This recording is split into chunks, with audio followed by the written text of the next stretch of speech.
Baik. Jazakallahu khairan. Bismillah.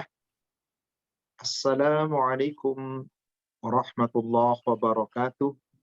Waalaikumsalam. Innal hamdalillah nahmaduhu wa nasta'inuhu wa nastaghfiruh wa na'udzu billahi min syururi anfusina wa sayyiati a'malina.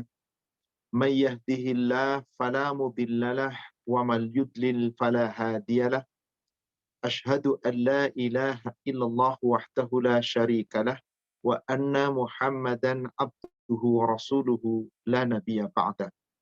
Allahumma salli wa sallim wa barik ala Muhammadin wa ala alihi wa ashabihi ajma'in wa man tabi'ahum bi ihsan ila yaumiddin, amma ba'd.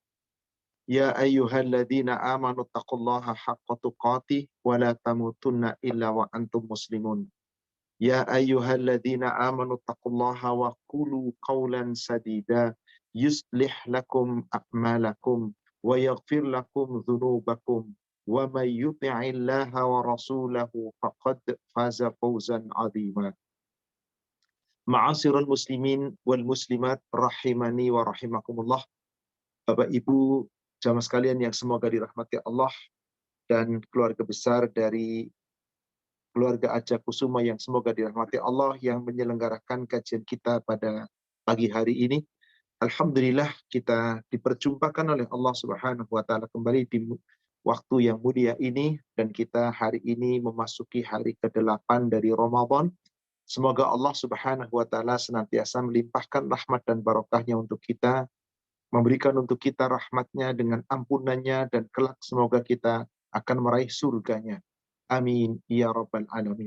Salawat serta salam semoga terlimpahkan, tercurahkan kepada Nabi kita Rasulullah Muhammad sallallahu alaihi wasallam. Semoga tercurah kepada seluruh keluarga, sahabat, dan seluruh pengikutnya hingga yaumil akhir. Bapak Ibu yang semoga dirahmati Allah, kita diperintahkan oleh Allah melalui Rasulnya di bulan Ramadan khususnya untuk lebih giat meningkatkan amal soleh. Maka orang-orang yang senantiasa meningkatkan amal solehnya, wabil khusus di bulan Ramadan, akan memiliki keutamaan-keutamaan yang luar biasa. Akan memiliki keutamaan-keutamaan yang luar biasa. Bagi siapa yang mau tentu saja. Nah, tentu saja ketika manusia itu mau menjalankan sebaik-baiknya, pasti Allah akan memberikan balasan yang lebih baik lagi. Adapun ketika manusia tidak mau menjalankannya, Allah pun tidak akan memberikan balasannya, kecuali balasan yang sebanding dengan apa yang diperbuatnya. Itulah dia Allah Maha Adil.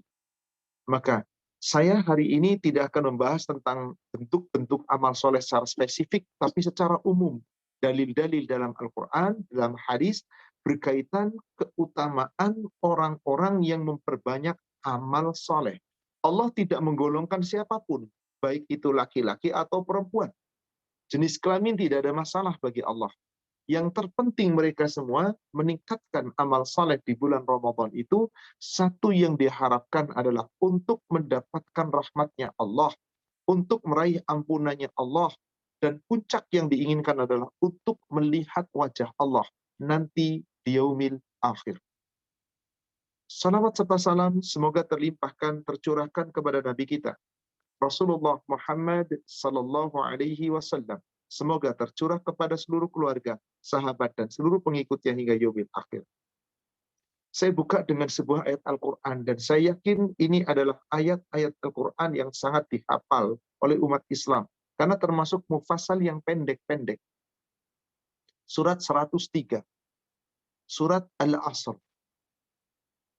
Allah Subhanahu wa taala berfirman, A'udzu billahi minasyaitonir rajim. Bismillahirrahmanirrahim. Wal 'asr, demi masa atau demi waktu, atau juga bisa dengan tembakan demi waktu asar. Innal insan lafi khusr. Sesungguhnya manusia itu benar-benar berada di dalam kerugian.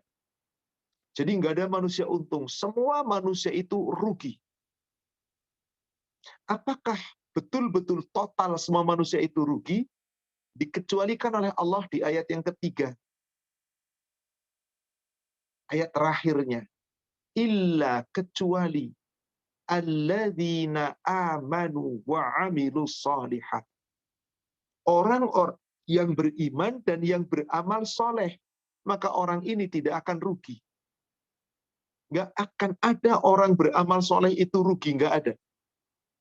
Bersedekah rugi, nggak ada. Berbuat baik rugi, nggak ada. Semua perbuatan baik berupa amal soleh seorang hamba yang beriman, maka mereka tidak pernah akan rugi. Apalagi kalau dia beramal soleh dengan baik dan watawasau bil haq, saling menasehati, memberikan nasihat dengan kebenaran, menyampaikan wasiat-wasiat tentang kebaikan bil haq, watawasau bis sabr, dan saling memberikan wasiat, menasihati dengan kesabaran. Inilah orang yang tidak pernah akan rugi. Maka siapa yang di bulan Ramadan, bulan yang penuh dengan barokah, bulan yang dilipat gandakannya amal, amal-amal wajib dilipat gandakan pahalanya, amal-amal sunnah dilipat gandakan pahalanya. Allah berjanji akan melipat gandakan semuanya. Kalau betul-betul kita menjalankan dengan baik, maka orang-orang yang beriman, beramal soleh, tidak pernah akan rugi. Catat ini. Kemudian kita lihat surat 95, surat At-Tin. Kita lihat dari ayat keempat. Allah Subhanahu wa taala berfirman, "Laqad khalaqnal insana fi ahsani taqwim." Sungguh manusia itu telah diciptakan oleh Allah. Allah menciptakan manusia sebagai apa? Fi ahsani taqwim. Bentuk yang terbaik yang Allah ciptakan dari seluruh makhluk di jagat raya ini adalah manusia. Gak ada yang bentuknya melebihi bentuk indahnya manusia. Manusia itu diciptakan indah. Sampai-sampai Rasul mengatakan, perhiasan dunia yang paling indah adalah mar'atus salihah, wanita yang salihah. Karena memang itulah keindahan. Manusia Allah ciptakan sebagai makhluk yang paling baik bentuknya. Apakah setiap manusia itu akan indah dan baik terus? Kata Allah di ayat 5-nya, "Summa radadnahu asfala safilin." Kemudian kami akan kembalikan dia, yaitu manusia, ke tempat yang serendah-rendahnya, tempat yang paling hina. Dikembalikan ke kubur, dan nanti di yaumil akhir dijerumuskan ke dalam neraka jahanam. Itulah tempat yang paling rendah, itulah tempat yang paling hina. Padahal dulu di dunia manusia paling mulia, sebaik-baik bentuk. Tapi Allah jadikan nanti di yaumil akhir yang paling hina, yang paling rendah. Bahkan lebih hina, lebih rendah dari binatang ternak. Apakah setiap manusia pasti dikembalikan ke tempat yang paling rendah? Kembali dikecualikan oleh Allah di ayat yang ke-6-nya. Illa, kecuali alladzina amanu wa amilus shalihat. Orang-orang yang beriman, orang-orang yang beramal saleh. Falahum ajrun ghairu mamnun. Mereka itulah orang-orang yang Allah akan berikan kepada mereka pahala yang tidak ada putus-putusnya. Pahala tanpa henti. Ghairu mamnun. Nggak pernah berhenti. Berarti tanpa putus. Terus menerus diberikan oleh Allah Subhanahu wa ta'ala. Siapa mereka itu? Orang-orang yang beriman dan beramal soleh dengan sebaik-baiknya,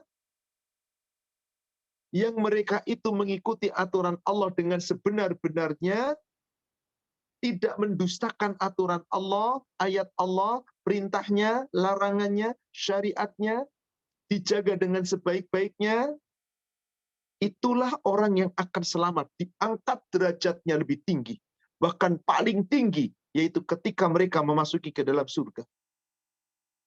Maka pertanyaan di ayat ke-7, fama yukadzibuka ba'du biddin.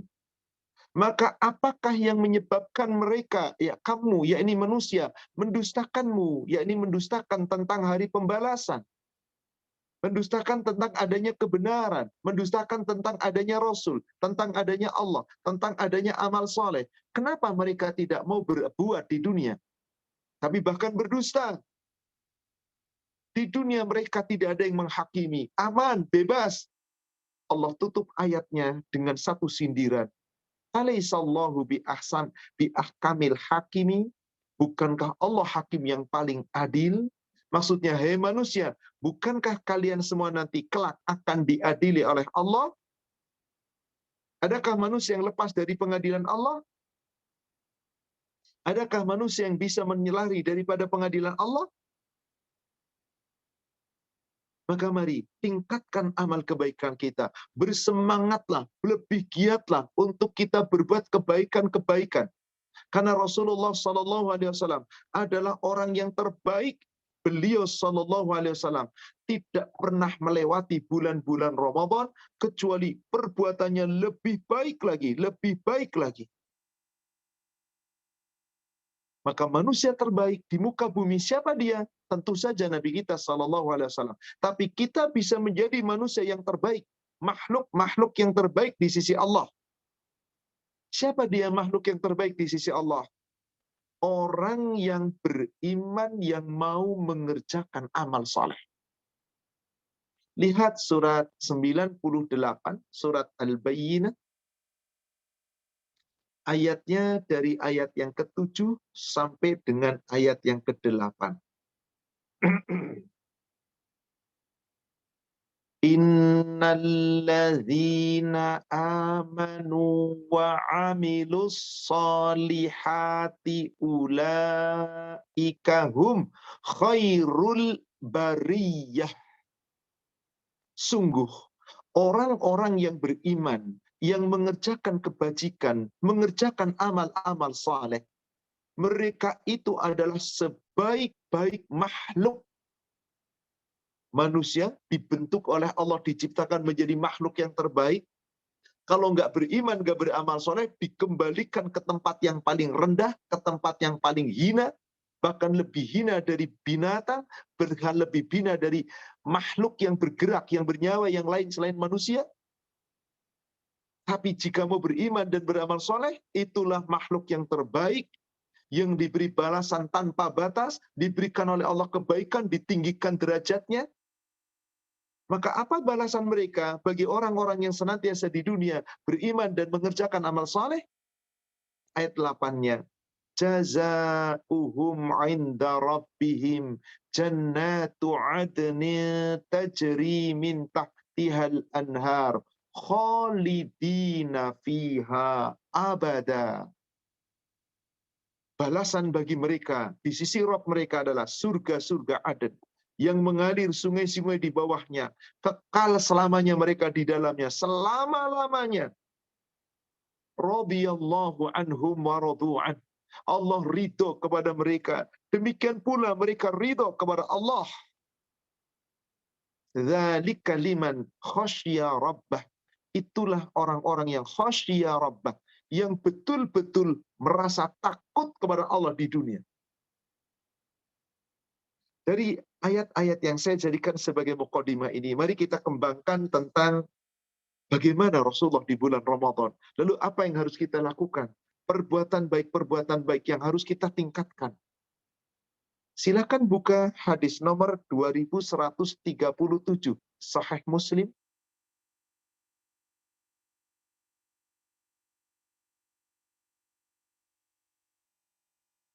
Bismillahirrahmanirrahim. Dari Ibnu Abbas radhiyallahu anhu katanya, Rasulullah SAW adalah orang yang paling pemurah berbuat kebajikan, terutama di bulan Ramadan.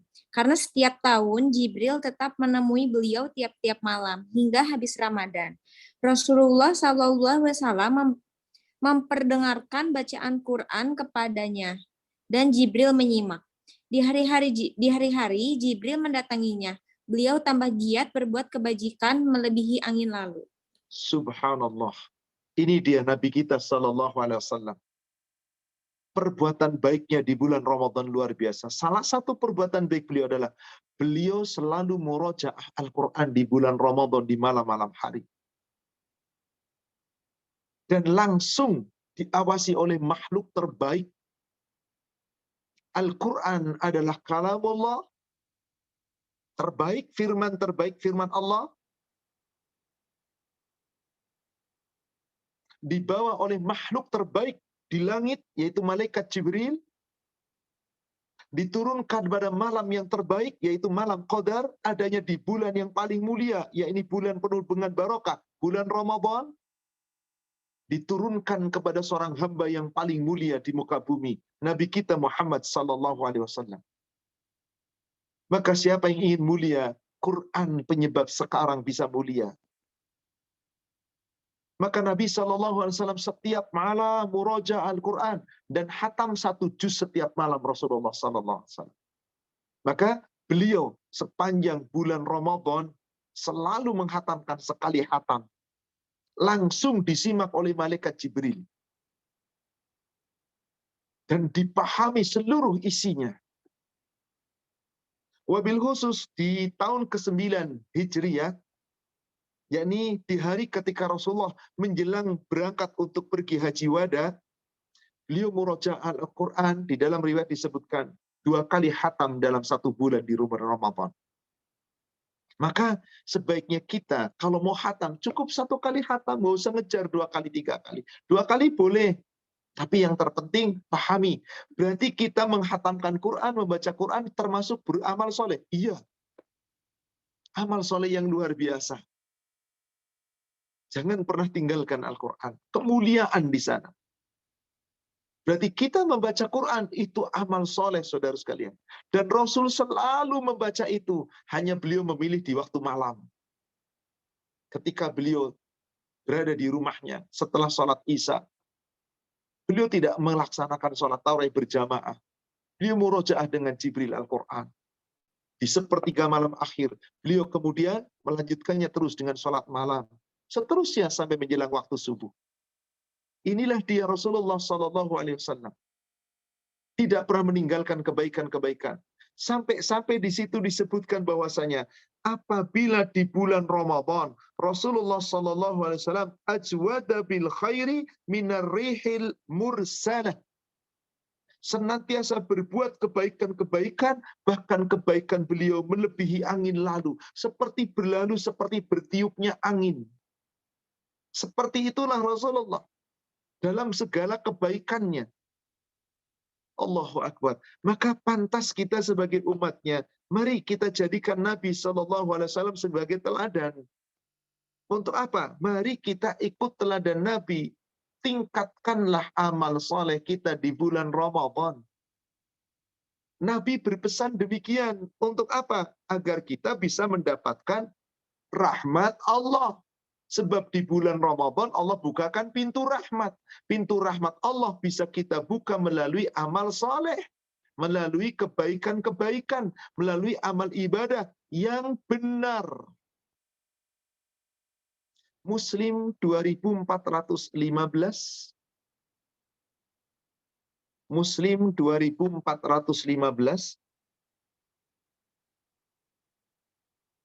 Bismillahirrahmanirrahim.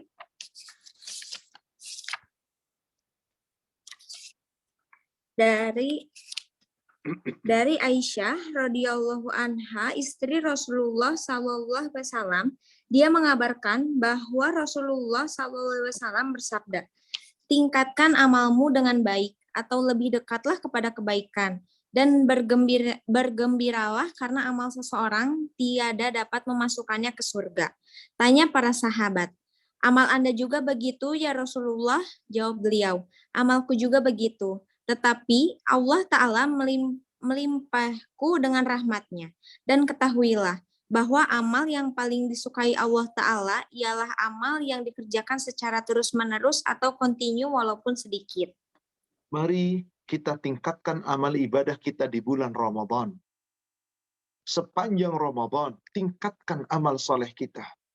Dan sangat utama, sebagaimana Rasul memberi contoh kepada kita. Maka beliau SAW dalam hadis ini berpesan, "Saddidu, lebih giatlah kamu dalam beramal kebaikan-kebaikan. Wa qaribu, lebih dekatlah kamu kepada suatu amal kebaikan. Tingkatkanlah amal kebaikanmu. Lebih banyaklah amal solehmu.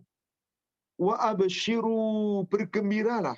Fa innahu la yudkhilal jannata ahadan amaluhu. Karena sesungguhnya bukan salah seorang kalian dari amal-amalnya yang menyebabkan masuk surga.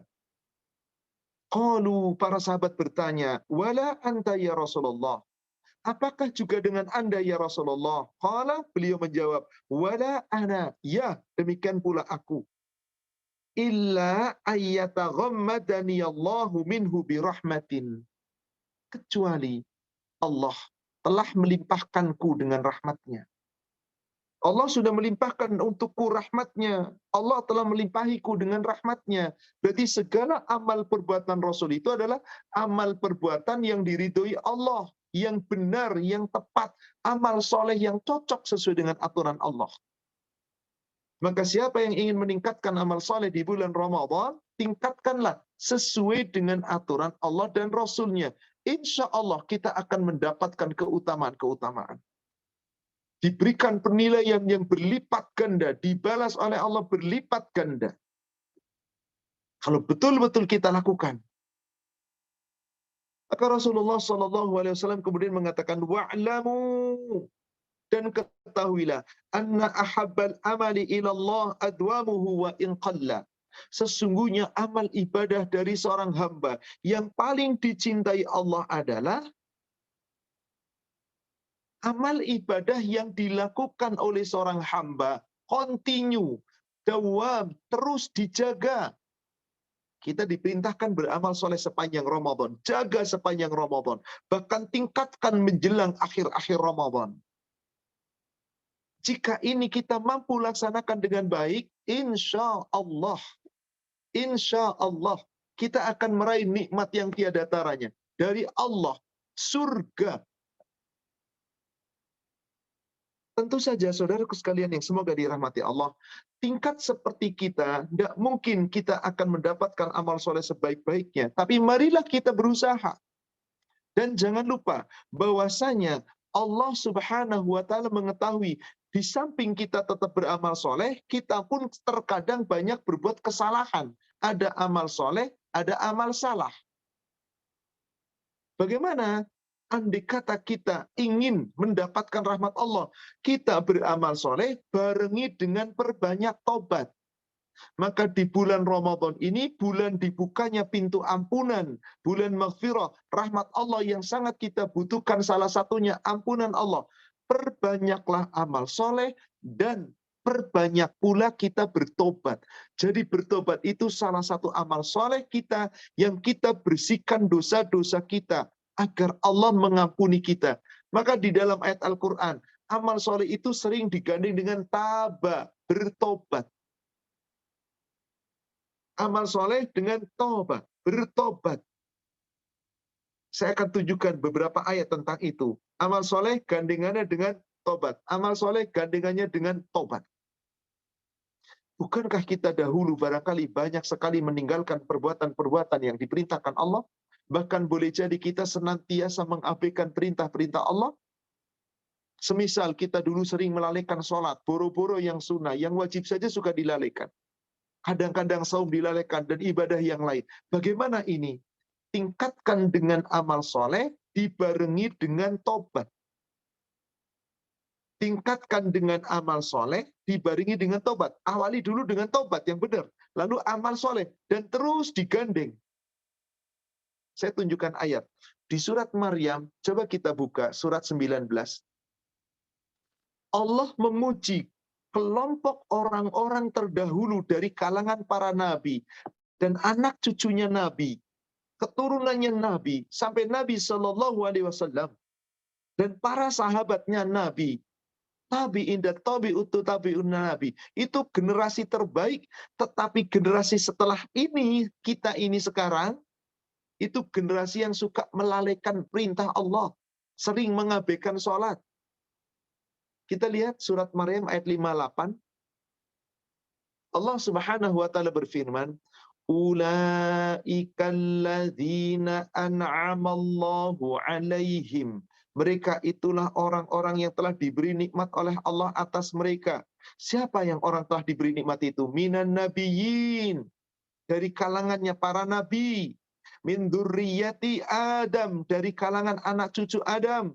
Wa mimman hamalna ma'anu, dan dari orang-orang beriman yang diangkut oleh Allah bersama Nuh di dalam perahunya. Wa min dzurriyyati Ibrahim, dan juga dari anak cucunya Ibrahim. Wa Israil, dan anak cucunya Yakub. Israil adalah cucunya Nabi Ibrahim, namanya Yakub, putra daripada Ishak. Itulah nama lainnya, Israil. Wa mimman hadaina wajtabaina, dan juga dari kalangan orang-orang yang telah kami beri petunjuk dan telah kami pilih. Bisa siapa saja, semoga kita masuk di antaranya. Siapa golongan mereka yang diberi nikmat itu? Perhatikan ujung ayatnya.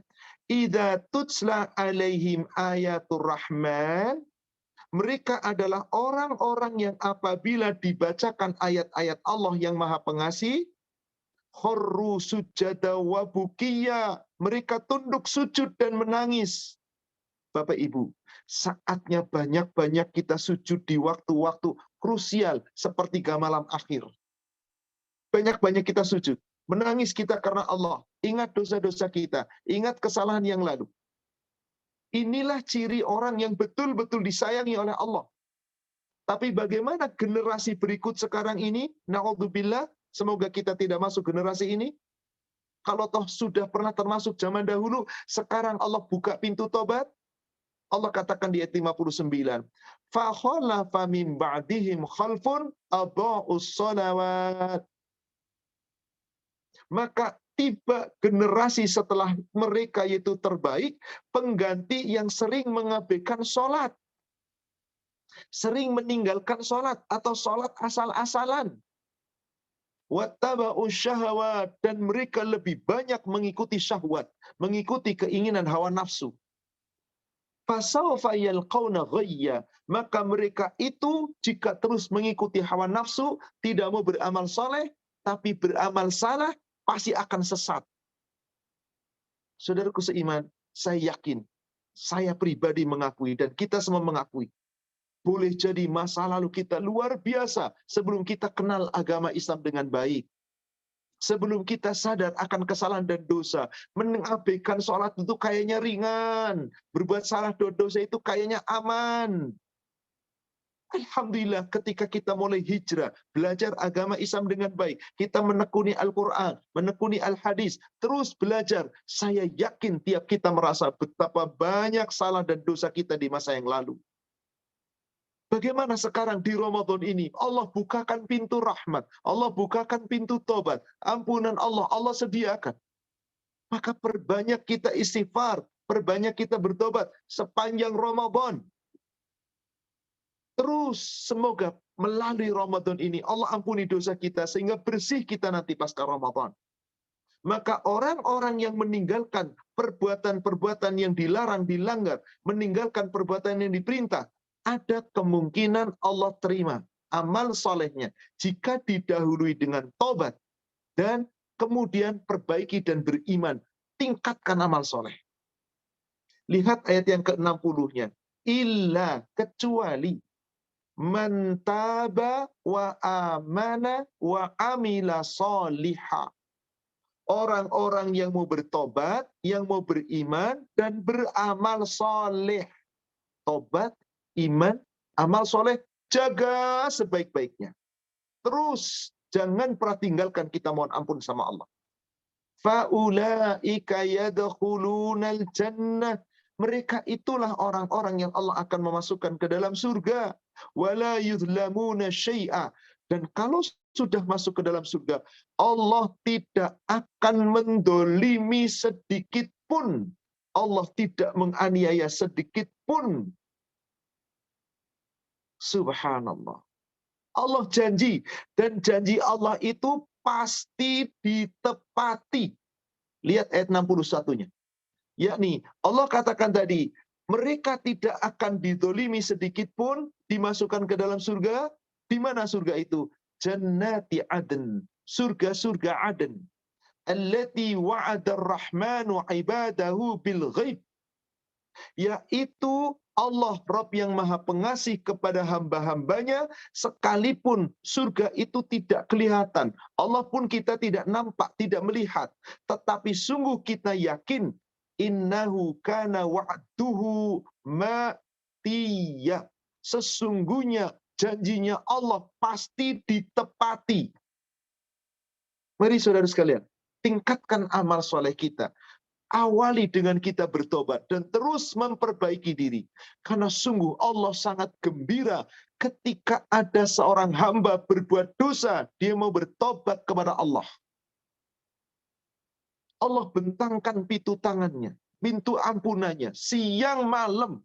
Maka di bulan Ramadan, siang hari, malam hari, kapanpun, perbanyaklah kita istighfar, bertobat kepada Allah. Muslim hadis nomor 2368.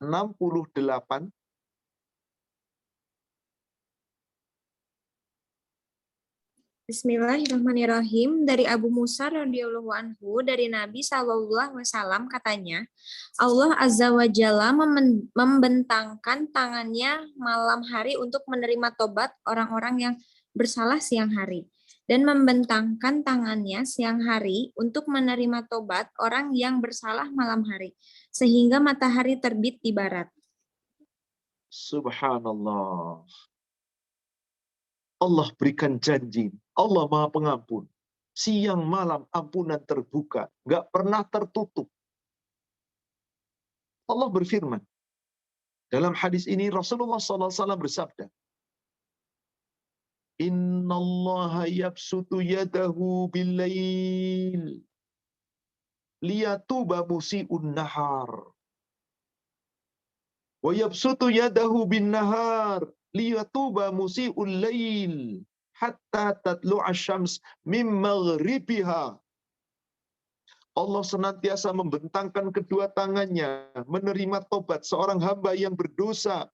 Terus di waktu malam Allah bentangkan tangannya menerima tobat orang yang berdosa di waktu siang. Allah bentangkan tangannya di waktu siang menerima tobat orang yang berbuat dosa di waktu malam. Terus seperti itu sampai matahari terbit dari barat. Maksudnya adalah tidak pernah terputus pintu tobat, tidak pernah tertutup pintu tobat selama kita masih diberi kehidupan, selama belum datang hari kiamat. Tobat terus dibuka oleh Allah Subhanahu wa taala. Tidakkah kita ingin bertobat? Maka tadi, tobat baru disertai amal soleh yang baik dengan landasan iman, Allah berikan ampunan seluruh dosa yang lalu. Dengan dalil ini, nyata tadi di surat Maryam yang telah kita uraikan dari ayat 58 sampai dengan ayat yang ke-59-nya. Dan di situ dijelaskan, siapa yang dahulu meninggalkan sholat, mengabaikan sholat, nggak ada qadha tiap hari sholat yang telah lalu. Karena meninggalkan sholat yang lalu itu dosa besar. Lalu bagaimana menggantinya? Dengan tobat, lalu perbaiki amal soleh, dan terus tingkatkan, gugur dosa-dosa yang lalu. Telah sepakat para ulama, tidak ada tobat, tidak ada qadha bagi sholat yang dulu kita tinggalkan. Tidak ada dalilnya tentang itu. La qadha abis sholat. Qadha itu sholat yang kita tinggalkan, yang kita sadar. Karena ketiduran, karena kelupaan, dan seterusnya. Kalau kita tidak ketiduran, tidak kelupaan, sengaja meninggalkan dosa besar. Bagaimana caranya? Bertobat, memperbaiki diri, tingkatkan iman, tingkatkan amal soleh. Allah akan berikan kenikmatan. Dan itu janji Allah. Saudara sekalian, tahukah ketika Allah menerima tobat seorang hamba begitu gembira? Bukti baca hadis yang sebelumnya 2362. Dari Abu Hurairah radhiyallahu anhu katanya, Rasulullah SAW bersabda, Allah Ta'ala sangat gembira menerima tobat seseorang kamu, melebihi kegembiraan seseorang yang menemukan kembali barangnya yang hilang. Subhanallah, Allahu Akbar. Lihat ini. Allahu asyaddu faraha bitaubati abdihi.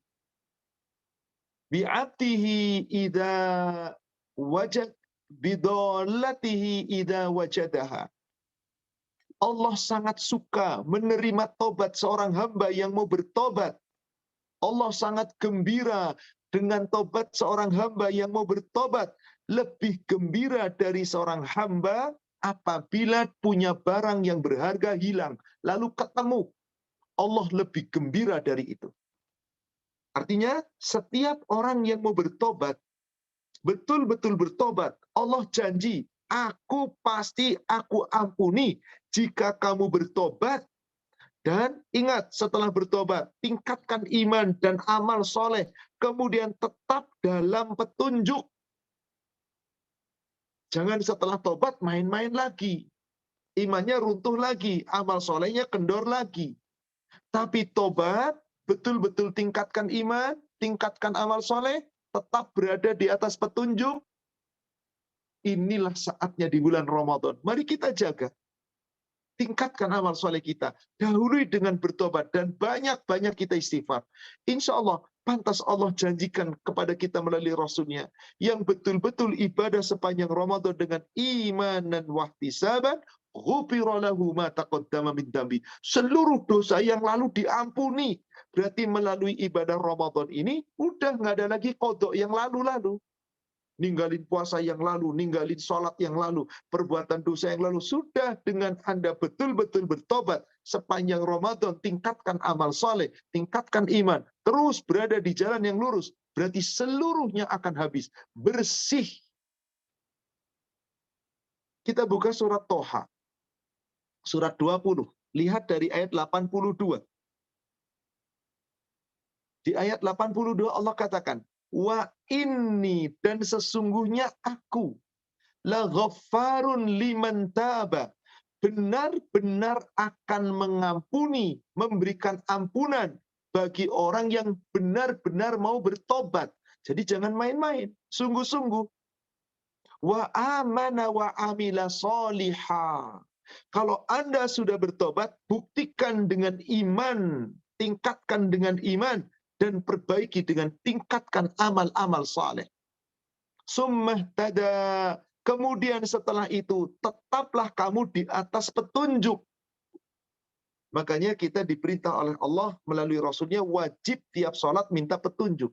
Ihdinas siratal mustaqim. Ya Allah, tunjuki kami jalan lurus. Tiap kita duduk antara dua sujud pasti baca doa. Allahumma gfirli warhamni wahdini wa'afini warzuqni. Minta petunjuk. Allahumma inni as'alukal huda wat tuqa wal afaf wal ghina. Ya Allah, hamba mohon kepadamu petunjuk, ketakwaan, keselamatan, dan kecukupan di dalam hidup untuk meraih ridho. Dan inilah yang Rasulullah SAW minta. Senantiasa bertobat dan memperbaiki diri dan tetap berada di atas petunjuk. Maka orang-orang yang beriman, ingat, iman kita pasti sering kita cederai dengan perbuatan salah. Maka gandeng iman itu dengan tobat. Lihat kembali surat Al-Qasas, surat 28. Lihat ayat 67. Fa'amma man taba wa amana wa amila soliha. Maka adapun orang-orang yang bertobat dan beriman serta mengerjakan amal soleh, fa'asa ayyakuna minal muflihin. Maka mereka itulah yang termasuk orang-orang yang beruntung. Semoga kita termasuk orang yang beruntung. Semoga kita termasuk orang yang beruntung. Mari Bapak Ibu, Ramadan saatnya tingkatkan amal soleh kita.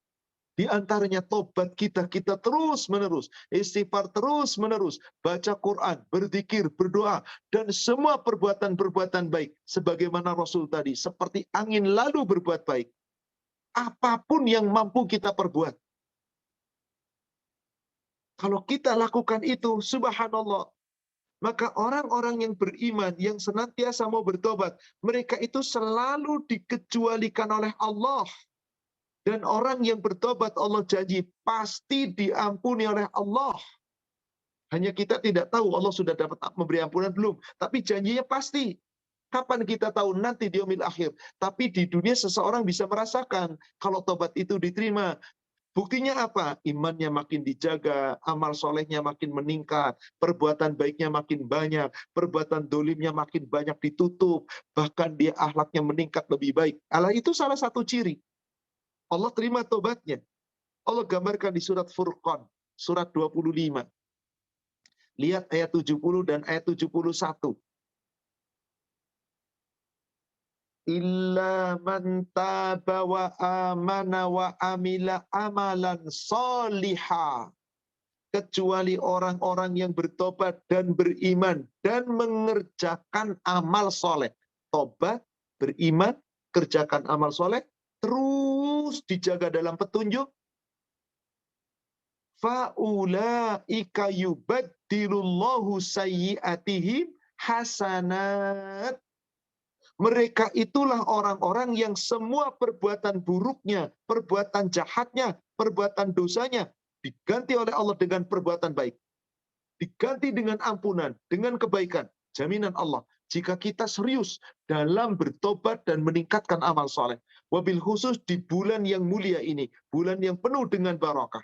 Bulan yang kelak akan datang satu malam yang nilai malamnya lebih dari 1000 bulan. Dijamin oleh Allah. Ditukar perbuatan buruk Anda dengan yang baik-baik. Wa kana Allahu ghafurur rahima. Dan bukankah Allah itu sungguh benar-benar Maha Pengampun lagi Maha Penyayang? Bagi siapa? Diulang lagi di ayat 31-nya. Wa man taba wa amila sholiha. Bagi orang-orang yang mau bertobat dan beramal saleh. فَإِنَّهُ يَتُوبُ إِلَى اللَّهِ مَتَابًا. Maka sesungguhnya mereka itulah orang-orang yang benar-benar bertobat kepada Allah dengan sebenar-benarnya. Betul-betul beriman kepada Allah dengan sebenar-benarnya. Kalau ini kita lakukan, subhanallah saudara sekalian, ini jaminan Allah. Apakah kita ragu dengan jaminan Allah? Semoga tidak. Maka siapapun orang yang setelah bertobat, meningkatkan amal solehnya, di dalam Al-Quran puluhan ayat, saudara sekalian, Allah menjanjikan itu. Kenapa diulang-ulang oleh Allah? Agar kita yakin, dan mari kita buktikan. Dengan lafaz-lafaz yang berbeda, dari ayat satu ke ayat yang lain, dari surat satu ke surat yang lain. Allah ulang-ulang itu untuk meyakinkan kita. Sepanjang kita mau meningkatkan amal soleh kita, diawali dengan tobat kita, tingkatkan iman kita, amal soleh kita, Allah berikan jaminan surga. Lihat lagi, An-Nisa, surat 4, ayat 122.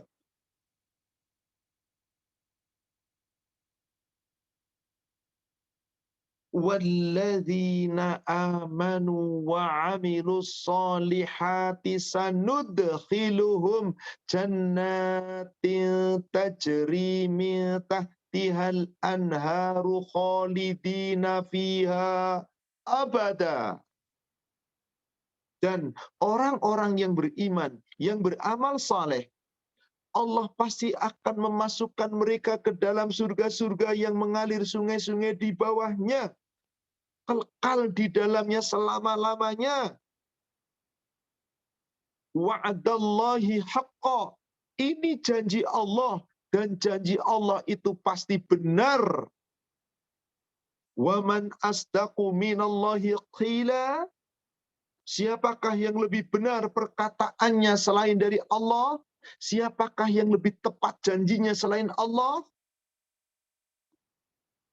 Allah ulangi lagi di ayat 124-nya di surat yang sama. Wa may ya'mal minas shalihat min dzakarin aw untha. Di sini Allah sebut jenis kelamin. Allah tidak membedakan siapapun dia. Mau kelompok bangsawan, orang kaya, orang miskin, pejabat, rakyat jelata, mau pelayan, mau tuan, siapapun, mau laki-laki, mau perempuan. Yang penting, wa huwa mu'min, mereka beriman, fa'ulaika yadkhulunal jannah. Orang yang beramal soleh dari kalangan laki-laki atau perempuan itu, dan dia beriman, Allah masukkan ke dalam surga. wala yudlamuna naqira. Allah tidak akan mendolimi sedikit pun. Subhanallah. Jadi saudara sekalian, ayo ini bulan Ramadan, tingkatkan amal soleh kita.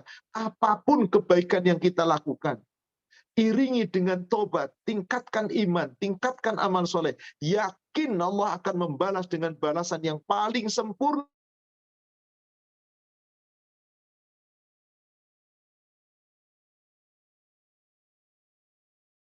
Tanpa batas. Nikmat, nikmat, nikmat. Seluruh nikmat Allah berikan. Nikmat tanpa batas. Kalau amalnya amal soleh. Kalau amal salah, jahat, ya tentu saja berbeda. Surat 40, ayat 40.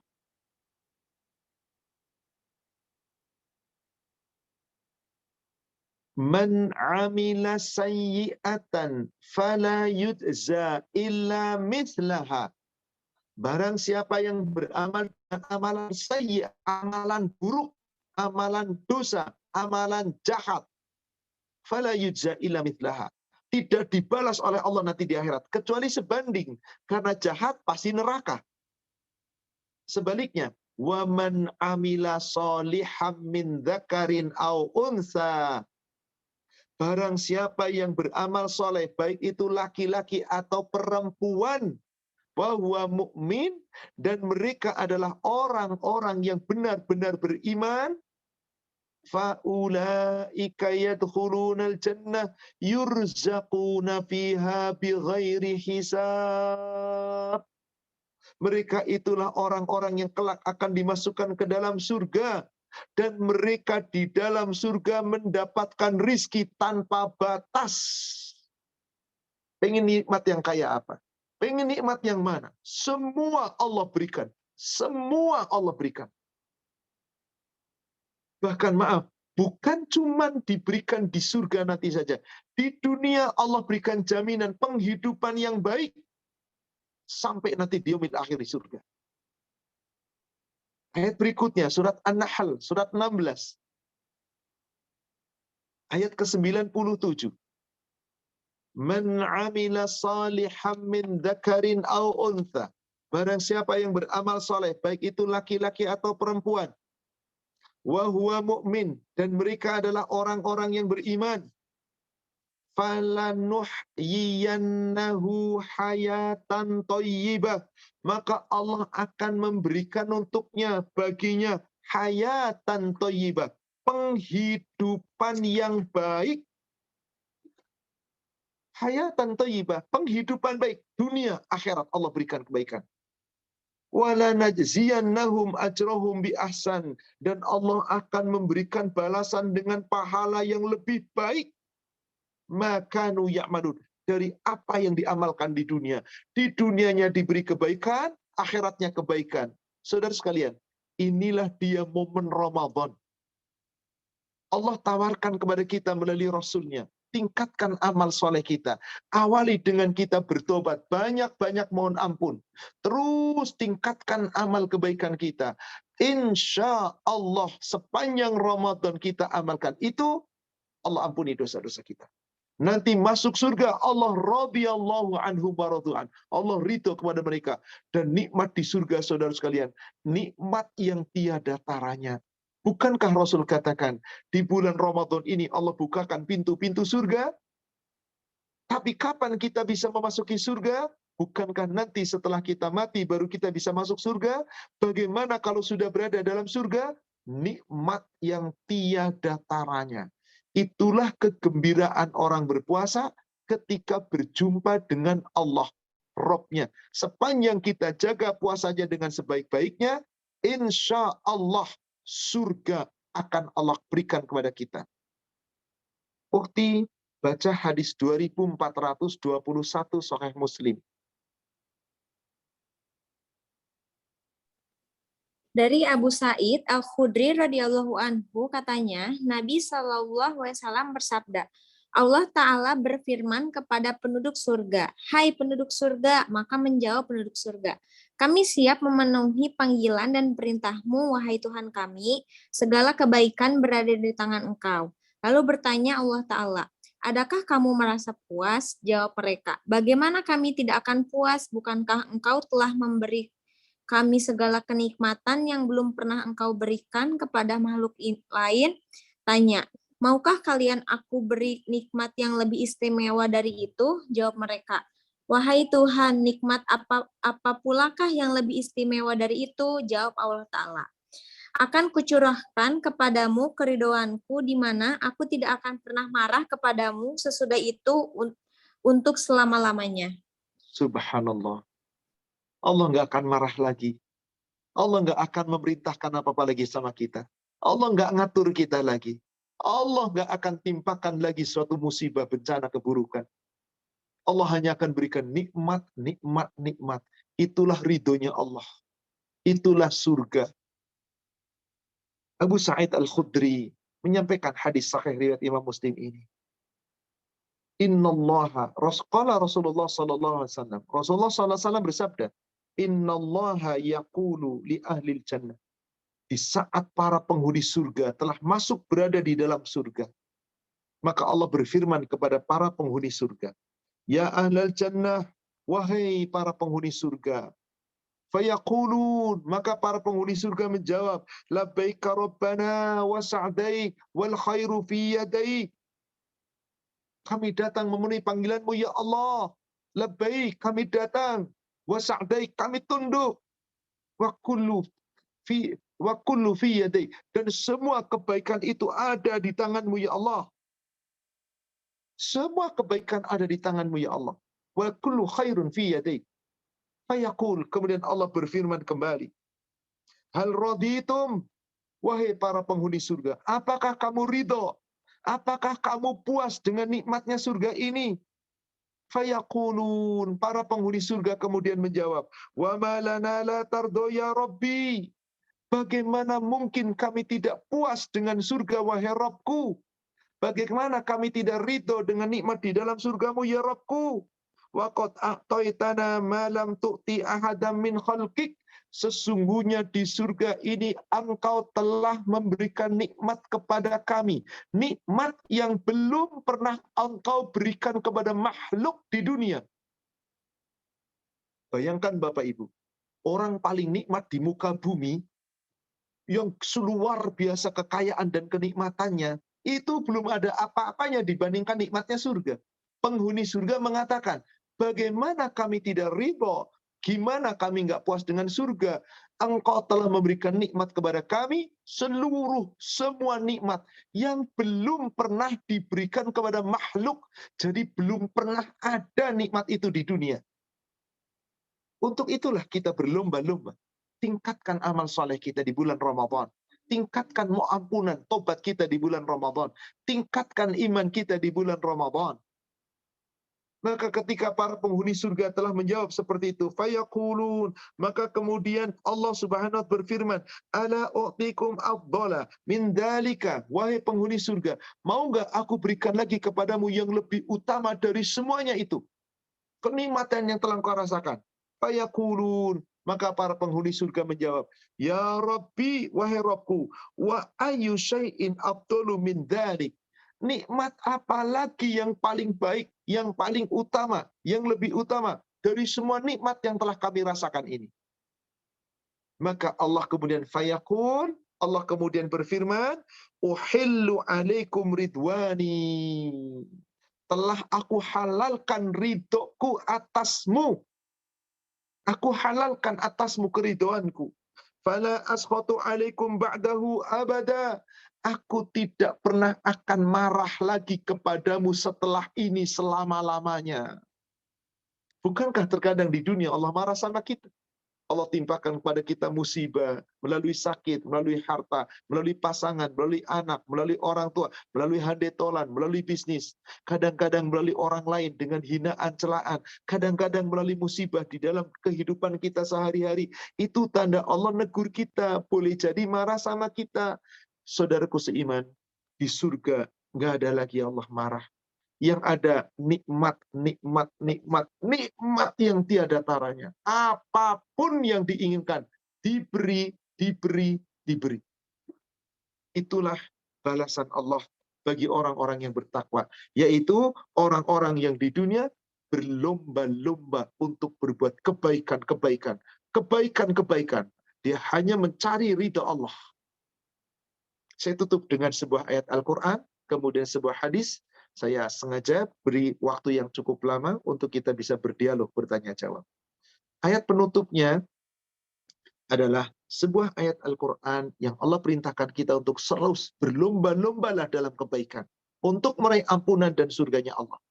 Surat 57 ayat 21. Surat 57 ayat 21. Allah Subhanahu wa taala berfirman, Sabiqu ila maghfiratin min rabbikum wa jannatin arduha ka'ardis sama'i wal ard. Sabiqu, berlomba-lombalah kamu ila maghfiratin min rabbikum, untuk meraih ampunan dari Allah Rabbmu, wa jannatin, dan untuk meraih surga, arduha, yang luas surganya itu ka'ardis sama'i wal ard, luasnya bagaikan luasnya langit dan bumi. Ka'ardis sama'i wal ard, bagaikan luasnya langit dan bumi. U'iddat lilladzina amanu billahi wa rasulih, maka Allah hanya sediakan untuk orang-orang beriman, iman kepada Allah dan Rasulnya. Dzalika fadlullah yu'tihi man yasha. Itulah karunia Allah yang Allah akan berikan kepada siapapun yang Allah kehendaki.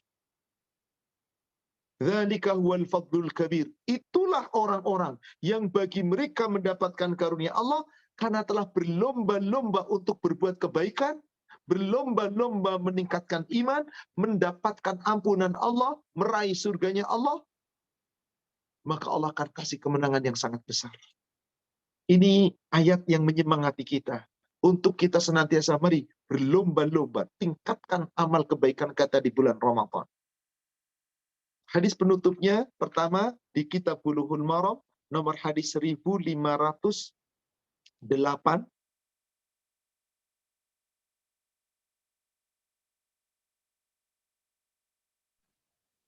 Bismillahirrahmanirrahim. Dari Jabir, dia berkata, Rasulullah bersabda, setiap kebaikan adalah sedekah. Jadi apa yang harus kita lakukan? Bersedekahlah di bulan Ramadan.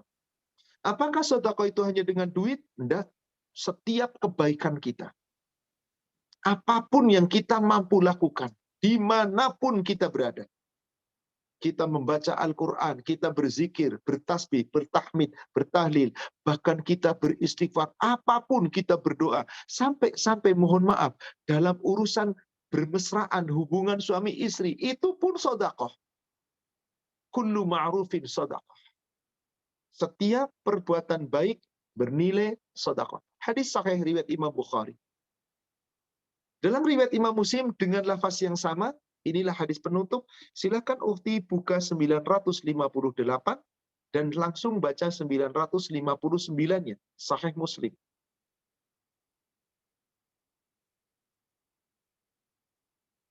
Bismillahirrahmanirrahim.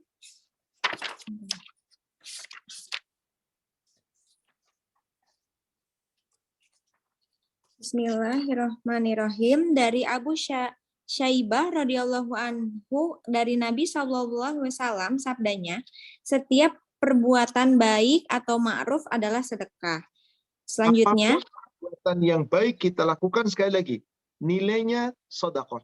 Maka ketika kita sedekah di bulan Ramadan, jangan hanya berpikir sedekah itu pakai duit saja. Silakan, ukhti Afan 959-nya. ya baik. Dari Abu Dzar radhiyallahu anhu, katanya, beberapa orang sahabat Nabi SAW pernah berkata kepada beliau, kaum hartawan dapat memperoleh pahala yang lebih banyak. Mereka sholat seperti kami sholat, puasa seperti kami puasa, dan bersedekah dengan sisa harta mereka. Jawab Nabi SAW, bukankah Allah telah menjadikan berbagai macam cara untuk kamu bersedekah? Setiap kalimat tasbih adalah sedekah. Setiap kalimat takbir adalah sedekah. Setiap kalimat tahmid adalah sedekah. Setiap kalimat tahlil adalah sedekah. amar ma'ruf dan nahi munkar, mengajak kepada kebajikan dan melarang kepada yang munkar adalah sedekah. Bahkan pada kemaluanmu pun terdapat pula unsur sedekah. Tanya mereka. Kalau begitu, dapat pahalakah kami bila kami memuaskan nafsu syahwat? Kami, jawab Rasulullah SAW. Kalau kamu melakukannya dengan yang haram, tentu kamu berdosa. Sebaliknya, bila kamu lakukan dengan yang halal, kamu dapat pahala. Subhanallah, saudaraku seiman. Betapa Allah bukakan pintu-pintu sodakoh begitu luasnya. Jangan diartikan sodakoh secara sempit hanya dengan harta. Betul kita sodakoh dengan harta itu baik sekali. Tapi ternyata semua perbuatan baik, bahkan kita mampu tingkatkan ini di bulan Ramadan. Perbanyak kita berzikir, berdoa, beristighfar, baca Quran. Itu semuanya bernilai sodakoh. Kalimat-kalimat yang kita ucapkan. Kalimat tasbih, kalimat tahmid, kalimat takbir, kalimat tahlil, amar ma'ruf, nahi mungkar. Apapun itu berupa sodakoh. Sampai Rasul katakan, wa fi budnihi sodakoh. Dalam kemaluanmu ada sodakoh. Suami istri berhubungan suami istri di malam hari di bulan Ramadan. Jika itu dilakukan sebagai rasa syukur atas apa yang Allah berikan kepada kita, itu pun sodakoh. Betapa luasnya makna sodakoh. Itulah kebaikan-kebaikan yang wajib kita jalankan. Kita tingkatkan sepanjang Ramadan. Insya Allah. Semoga kita meraih keutamaan. Kita meraih kebaikan. Dan semoga kelak kita mendapatkan ampunan dari Allah. Kita mendapatkan rahmatnya. Dan kita akan meraih surganya. Amin. Ya Rabbal Alamin. Wallahu a'lam. Demikian Pak Irfan sebagai moderator kami kembalikan. Mari kita lanjutkan dengan sesi tanya jawab. Ya, alhamdulillah. Jazakallahu khairan Pak Ustadz Ahmad Susilo. Kita akan masuk ke sesi diskusi atau tanya jawab. Sudah beberapa pertanyaan yang masuk, Pak Ustadz. Ada 2 pertanyaan yang hampir sama, Pak Ustadz. Pertanyaannya terkait bagaimana cara taubat yang benar. Bagaimana cara kita bertaubat untuk bisa menghapus dosa kita di masa lalu? Apakah dengan melakukan sholat taubat secara terus-menerus atau dengan beristighfar? Tobat itu ada 2 macam. Satu, tobat dari dosa-dosa besar yang telah lalu, semisal meninggalkan sholat, perbuatan mungkar, keji, perbuatan yang melanggar hukum Allah, dan seterusnya, meninggalkan saum, dan seterusnya. Maka tobat seperti itu termasuk tobatan nasuha yang para ulama telah sepakat. Awali dengan kesungguhan. Berwudulah dengan sempurna, niat ikhlas saya ingin bertobat, sholat 2 rakaat sebagai sholat hajat kita untuk bertobat kepada Allah. Setelah sholat 2 rakaat, maka mohon ampunlah dengan sungguh-sungguh kepada Allah. Tingkatkan iman kita, berjanji memperbaiki, dan berjanji berusaha untuk tidak mengulang lagi. Itulah taubatan nasuha. Apakah sholat taubat itu diulang-ulang? Tidak, cukup 1 kali. Nggak tiap malam, tidak ada dalil sholat taubat tiap malam itu tidak ada. Cukup 1 kali. Siapa yang berbuat kesalahan dan dosa, lalu menyadarinya, berwudu dengan sempurna, kemudian segera dia sholat 2 rakaat sesungguh mungkin, lalu bertobat, semoga Allah ampuni. Adapun dosa-dosa kesalahan-kesalahan yang lama, yang kecil-kecil, cukup dengan berbanyak istighfar. Astaghfirullah wa atubu ilaih. Dan banyak lafaz-lafaz istighfar. Tapi sama saja, tetap dengan istighfar, berniat tidak mengulangi lagi, terus perbaiki. Dan ternyata, saudara kalian, ibadah-ibadah melalui kebaikan-kebaikan kita itu bisa menggugurkan dosa-dosa. Semisal dari sholat kita, dari zikir kita, dari bermacam-macam amalan. Itu menggugurkan dosa-dosa. Coba kita buka suratnya. Surat 11, ayat yang ke-114.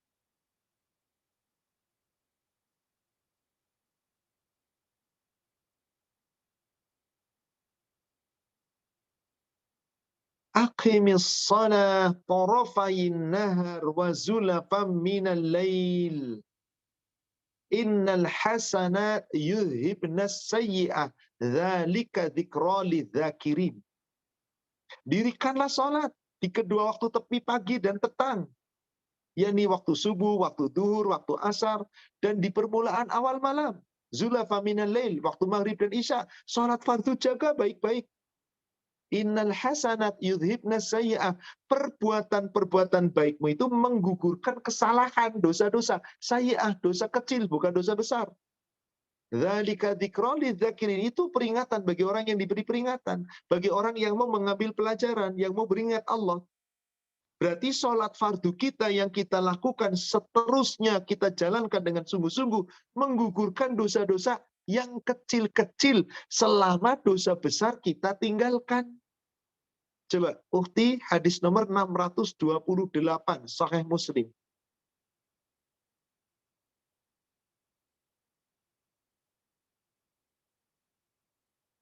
Bismillahirrahmanirrahim. Dari Abu Hurairah radhiyallahu anhu katanya, Rasulullah sallallahu alaihi wasallam bersabda. Tetapi di dalam hadis Bakar disebutkan bahwa dia mendengar Rasulullah sallallahu alaihi wasallam bersabda, bagaimana pendapat Anda jikalau sebuah sungai mengalir di hadapan rumah Anda, di mana Anda mandi setiap hari 5 kali, masih adakah kotoran yang melekat di badan Anda? Jawab mereka. Tidak ya Rasulullah, sabda beliau. Seperti itulah sholat yang 5 waktu. Allah menghapus dengannya segala dosa-dosa kecil. Segala dosa kecil melalui sholat 5 waktu gugur. Jadi kalau Anda sholat 5 waktunya tepat, dijaga, subhanallah, bersih. Melalui zikir, itu juga bisa menggugurkan dosa. Ukti lihat, hadis nomor 1589.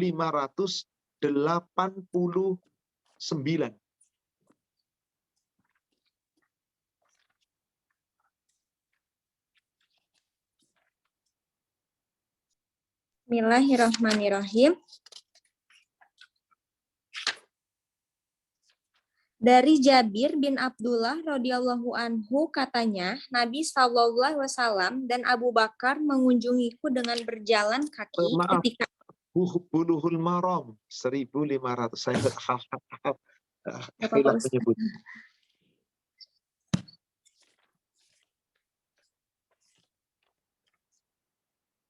Dari Abu Hurairah, dia berkata, Rasulullah bersabda, barang siapa mengucapkan Subhanallahi wa bihamdihi, Maha suci Allah dengan memujinya sebanyak 100 kali, maka akan dihapus dosa-dosanya meski sebanyak buih di lautan. Subhanallah. Dosa kecil Anda sebanyak buih di lautan dihapus. Inilah cara tobatnya dosa kecil. Banyak-banyak istighfar, banyak-banyak zikir. Sholatnya dijaga yang benar, banyak-banyak berbuat baik. Jadi sholat tobat itu khusus untuk dosa-dosa besar, nggak tiap malam. Berarti kalau tiap malam Anda berbuat dosa terus, tiap hari dosa besar. Ini dia hadisnya. Rasul mengatakan, "Man qala subhanallah wa bihamdi mi'atan marrah khuttat anhu khotoyahu wa in kanat misla zabatil bahr." Meskipun sebanyak busa di lautan. Dan satu, saudara sekalian, setelah Anda selesai sholat fardu, jangan pernah tinggalkan dzikir.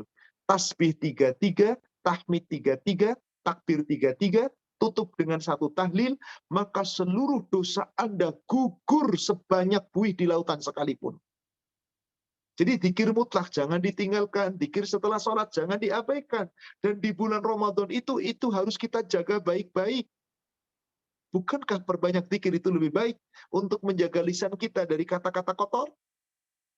Untuk lihat lagi, Bulughul Maram 344.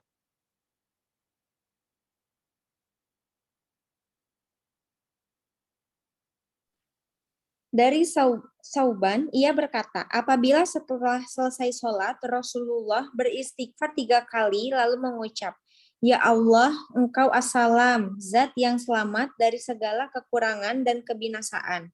Darimulah keselamatan, maha suci Engkau, wahai zat yang memiliki keagungan dan kemuliaan. Setelah itu, baca nomor hadis 345. Jadi awali dengan setelah salam, astagfirullah, astagfirullah, astagfirullah 3 kali. Lalu Allahumma antas salam wa minkas salam, tabarakta ya dzal jalali wal ikram. Sekali, lalu langsung baca yang nomor 345-nya. Subhanallah 33. Alhamdulillah 33. Allahu Akbar 33. genapkan setelah 99 menjadi 100. Satu kali tahlil. La ilaha illallah wahdahu la syarikalah. Lahul mulku wa lahul hamdu wa huwa ala kulli syai'in qadir. Apa jaminannya? Dosa-dosanya akan diampuni meskipun sebanyak buih di lautan. Jadi Bapak Ibu, saudaraku seiman, perbuatan baik di bulan Ramadan di antaranya ini zikir-zikir. Ingat tadi di hadis nomor 959 Sahih Muslim, zikir kita itu adalah ibadah dan itu adalah perbuatan baik. Sering orang mengabaikan ini. Anda nggak bisa sedekah dengan uang misalkan. Dini dengan zikir-zikir ini, dengan jaga ibadah dengan baik. Semua perbuatan baik sedekah. Zikir ini di bulan Ramadan luar biasa. Untuk menghindarkan lisan kita dari kata-kata yang tidak baik. Wallahu a'lam. Demikian. Ya, alhamdulillah. Pertanyaan berikutnya, Pak Ustadz. Ada 2 pertanyaan terkait mu'alaf. Bagaimana untuk mu'alaf dapat bertaubat atas kesalahan-kesalahan yang masa lalu? Pertanyaan pertama, Pak Ustadz. Yang kedua, jika seorang mu'alaf yang dulunya bertato, kemudian dia bertobat dan beribadah, belajar agama Islam, apakah ibadahnya akan diterima Allah, sedangkan dia tidak melakukan penghapusan tatonya karena mahalnya biaya dan dapat menyakiti dirinya sendiri? Saudaraku seiman yang semoga dirahmati Allah, inilah mahal luas ampunan Allah. Seorang yang bergelimang dengan kekufuran, sepanjang dia mau bertobat di hidupnya, dan di sisa hidupnya dia sadar dia bertobat, kekafiran yang telah lalu sebanyak apapun, sedahsyat apapun, sejahat apapun, Allah ampuni dan 0 dosanya sejak dia masuk Islam.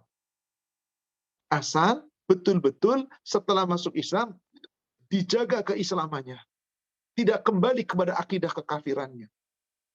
Bagaimana cara tobatnya? Saya tunjukkan dulu ayatnya. Silakan dibuka surat 8 ayat 38.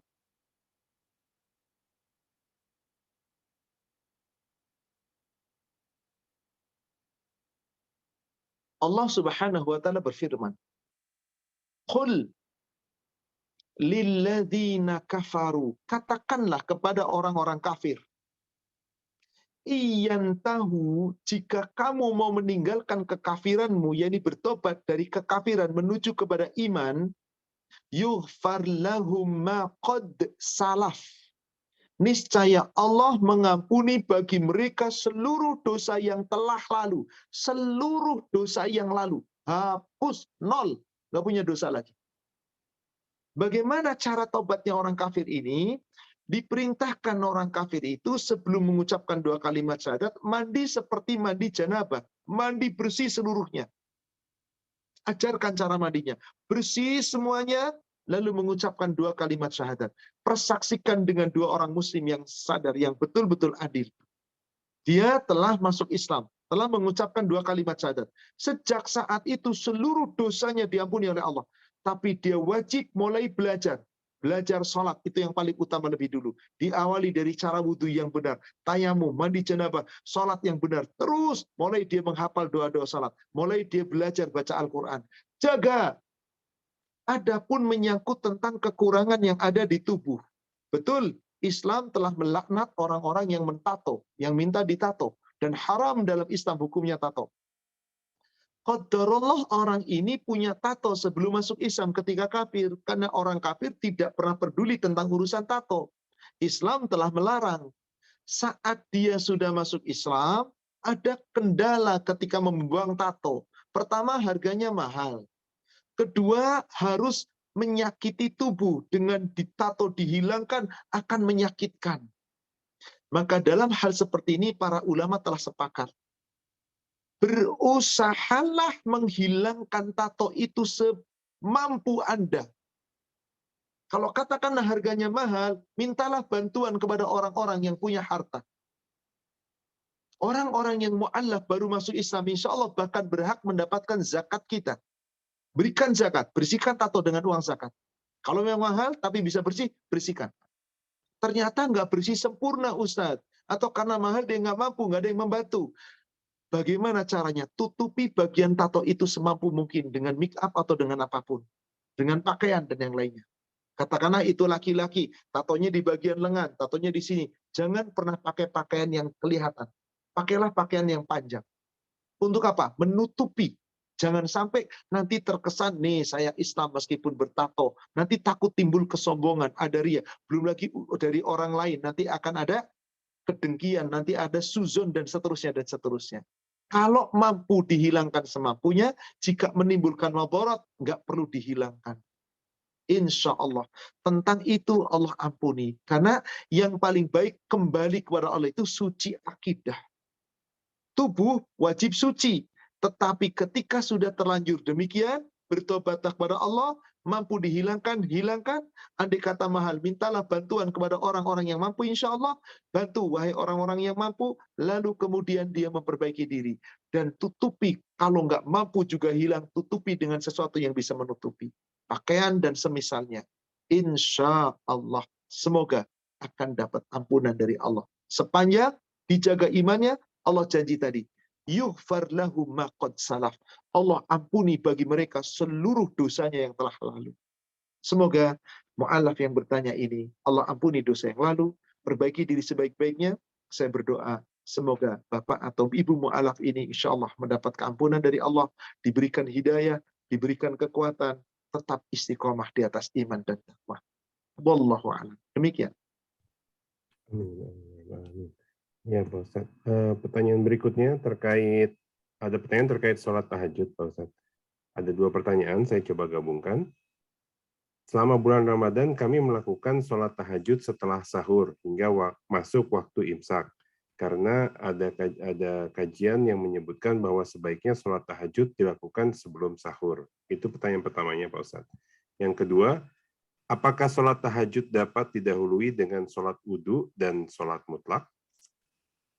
Baik. Ketika kita mau sholat mutlak, yang dimaksud sholat mutlak di saat sholat tahajud adalah memulai 2 rakaat yang ringan sebelum tahajud. Jadi yang dimaksud sholat mutlak di dalam tahajud adalah setelah berwudu memulai dengan 2 rakaat yang ringan. Itulah yang dimaksud sholat mutlak di dalam sholat tahajud. Tapi bolehkah saya kemudian sholat syukur wudu lebih dulu? Boleh. Beda kedudukannya sholat syukur wudu dengan sholat ringan 2 rakaat sebelum wudu, sebelum tahajud. Karena sholat syukur wudu kaitannya Anda setelah selesai wudu. Sementara untuk sholat 2 rakaat yang ringan itu kaitannya sebelum mengawali sholat tahajud. Nanti bisa diperiksa di Sahih Muslim hadis nomor 173, itu berkaitan dengan wudu, kemudian dengan sempurna, setelah wudu dengan sempurna, kemudian 177, saya keliru, bukan 73, 177. Berwudu dengan sempurna seperti wudunya Rasulullah SAW. Setelah itu kemudian langsung sholat syukur wudu tanpa bicara apapun. Adapun ketika mengenai sholat tahajud, maka itu diawali dengan 2 rakaat yang ringan. 2 rakaat yang ringan itu maksudnya adalah sholat yang didahului ringan sebelum melaksanakan sholat tahajud. Kenapa? Rasulullah SAW apabila sholat tahajud, beliau sholatnya luar biasa, berat. Dan arti keberat-berat itu adalah panjang berdirinya. Maka boleh seperti itu. Boleh kita melakukannya demikian. Wallahu a'lam. Syukur wudu dulu, kemudian baru 2 rakaat yang ringan. Itulah yang dimaksud sholat mutlak menjelang sholat tahajud. Kemudian, ketika Afan tadi pertanyaan pertama, apa Pak Irfan? Pertanyaan berikutnya? Yang pertama tadi waktu sholat tahajud, Pak Ustadz. Waktu sholat tahajud. Waktu sholat tahajud, saya biasa sahur dulu. Setelah sahur, baru saya melaksanakan sholat tahajud. Dan berakhirnya sholat tahajud itu menjelang waktu habisnya sahur, yaitu waktu subuh. Boleh.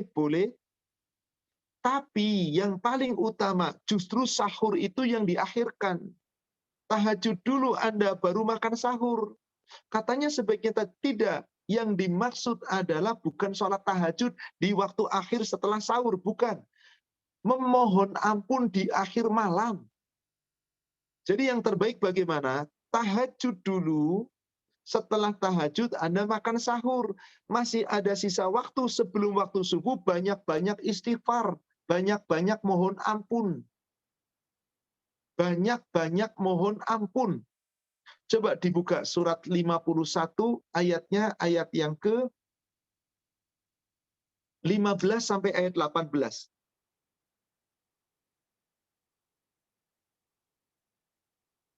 Allah Subhanahu wa taala berfirman, Inna lil muttaqina fi jannati wa uyun. Sesungguhnya orang-orang bertakwa itu berada di dalam surga-surga dan mata air surga. Ada taman-taman surga dan mata air surga. Akhidina ma atahum rabbuhum. Mereka mendapatkan apapun yang diberikan oleh Allah kepada mereka. Kenapa? Innahum kanu qabla dzalika muhsinin. Karena sesungguhnya dahulu mereka itu ketika di dunia termasuk orang-orang yang senantiasa berbuat baik. Apa perbuatan baik mereka? Kanu qabla dzalika muhsinin. Mereka itu adalah orang-orang yang sebelum masuk surga ketika masih di dunia termasuk orang yang berbuat baik. Apa perbuatan baiknya? Wabil ashari hum yastaghfirun. Di waktu sahur mohon ampun, bukan sholat tahajud. Di akhir-akhir malam menjelang waktu subuh banyak mohon ampun. Jadi tahajud sebaiknya lebih dulu. Itulah yang dilakukan Rasul. Coba Ukhti buka Muslim nomor hadis 1061. Hadis nomor 1061. Bismillahirrahmanirrahim. Dari Anas radhiyallahu anhu, dari Zaid bin Sabit radhiyallahu anhu katanya, kami pernah makan sahur bersama-sama Rasulullah sallallahu alaihi wasallam. Tidak berapa lama kemudian kami pergi sholat. Tanya Anas, kira-kira berapa lama jaraknya antara waktu makan sahur dengan sholat? Jawab Zaid, kira-kira selama membaca 50 ayat. Yang dimaksud pergi sholat itu sholat subuh. Jadi Rasul itu justru sahurnya itu sudah mendekati sholat subuh. Waktunya habisnya sahur Rasulullah kira-kira sekitar membaca 50 ayat. Ya, mufassal yang pendek. 50 ayat itu kira-kira 50 menit selesai orang Arab. Baca surat Amma yatasa'adun itu 40 ayat. Itu nggak sampai 5 menit selesai insya Allah. Jadi seperti itulah jarak selesainya sahurnya Rasul antara 5 sampai 10 menit.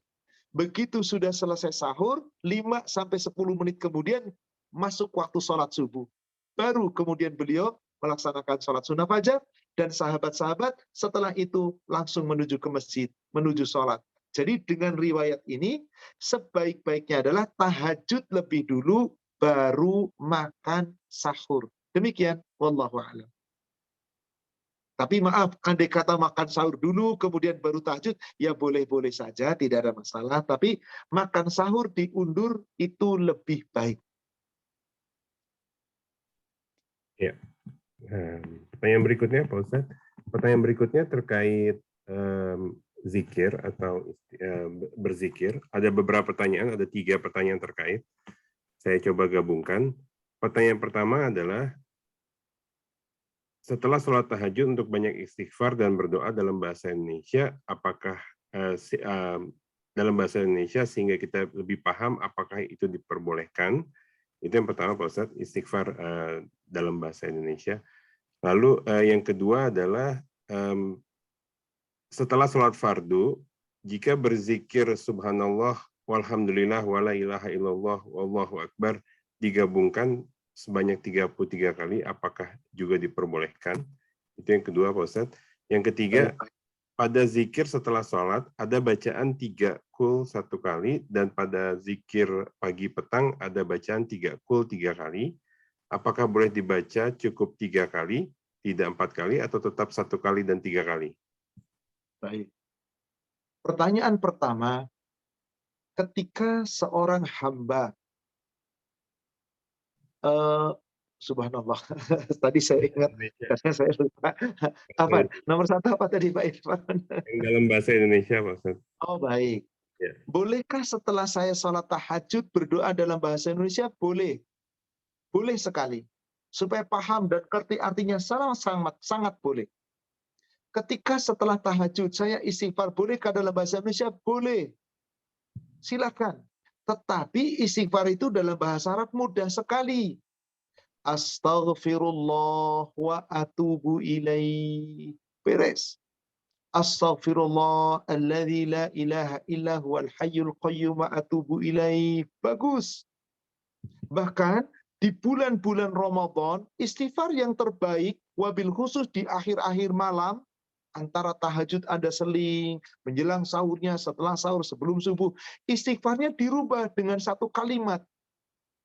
Apa istighfarnya? Coba Ukti buka nomor hadis 726. Apa? 727. Sahih Muslim, Pak Ustaz. Bulughul Maram 727. Dari Aisyah, dia berkata, aku bertanya, wahai Rasulullah, bagaimana pendapatmu apabila aku mengetahui kapan malam Lailatul Qadar? Apa yang harus saya ucapkan? Beliau bersabda, ucapkanlah, ya Allah, sesungguhnya Engkau Maha Pemaaf, Engkau cinta memaafkan, maka maafkanlah aku. Inilah dia yang paling baik kita baca di bulan Ramadan, wabil khusus di 10 malam akhir. Istighfarnya kita robah bunyinya. Allahumma innaka afuwun tuhibbul afwa fa'fu anni. Sebaiknya dengan lafaz ini. Mudah dihafal insya Allah. Istighfar sebaiknya dengan lafaz bahasa Arab. Mudah dipahami insya Allah. Gimana kalau saya membaca saya tulis istighfar panjang? Silahkan baca lafaz bahasa Arabnya, silahkan terjemahkan. Sehingga kita paham. Atau bolehkah dengan terjemahan bahasa Indonesia? Boleh. Yang penting paham. Maksud saya ingin bertobat kepada Allah. Tapi khusus untuk ini, bacalah dengan nasnya. Allahumma innaka afuwun tuhibbul afwa fa'fu anni. Allahumma innaka afuwun tuhibbul afwa fa'fu anni. Ini yang dicontohkan. Dan ini lebih baik. Bacalah dengan bahasa Arabnya. Adapun doa yang panjang-panjang, terserah ibu bapak mau pakai bahasa apa. Mau pakai bahasa Indonesia, bahasa Sunda, bahasa yang Anda pahami, silakan. Insya Allah tidak mengapa. Pertanyaan kedua, Ustadz, setelah zikir sesudah sholat, saya berzikir dengan Subhanallah, walhamdulillah, wala ilaha illallah, wallahu akbar. Digabung menjadi satu. Apakah boleh, Ustadz? Saudaraku seiman yang semoga dirahmati Allah. Berzikir itu ada yang mutlak, ada yang muqayyad. Yang muqayyad adalah zikir-zikir yang telah ditetapkan, yang mengiringi sholat fardu, zikir pagi, zikir petang, dan seterusnya, yang jangan dirubah. Rasul perintahkan tadi, Sabbahallah salasan wa salatin. Subhanallah 33. Berarti dipisah. Hamidallah salasan wa salatin. Alhamdulillah 33. Dipisah. Wa kabirallah salasan wa salatin. Takbir 33. Dipisah. Dipisah. Masing-masing dipisah. Baru ditutup tahlil satu kali. 100. Jadi nggak bisa kita ucapkan subhanallah, walhamdulillah, wala ilaha illallah, wallahu akbar. Itu doa dzikir mutlak. Kapan saja di luar urusan sholat. Halal. Maka jangan digabung-gabung. Zikir sesudah sholat itu sudah ditetapkan. Itulah yang dibaca. Dan ini contoh Rasul. Ini ketetapan Rasul. Adapun zikir yang digabung tadi, di luar sholat terserah Anda. Mau subhanallah, subhanallah, subhanallah, 33, 100 kali berapapun silakan. Subhanallah, walhamdulillah, wala ilaha illallah, wallahu akbar. Silakan. Bahkan ini boleh dibolak-balik kayak apa boleh. Coba, silakan lihat hadis nomor 1582.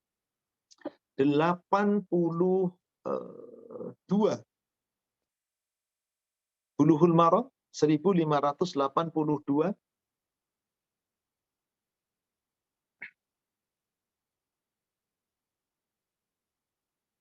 Bismillahirrahmanirrahim. Dari Ibnu Umar, dia berkata, Rasulullah bersabda, orang mukmin yang bergaul dengan manusia yang bersabar terhadap Saya keliru. Afwan, sebentar umum. Baik. 1592 saya keliru. Nambah 10 nomor.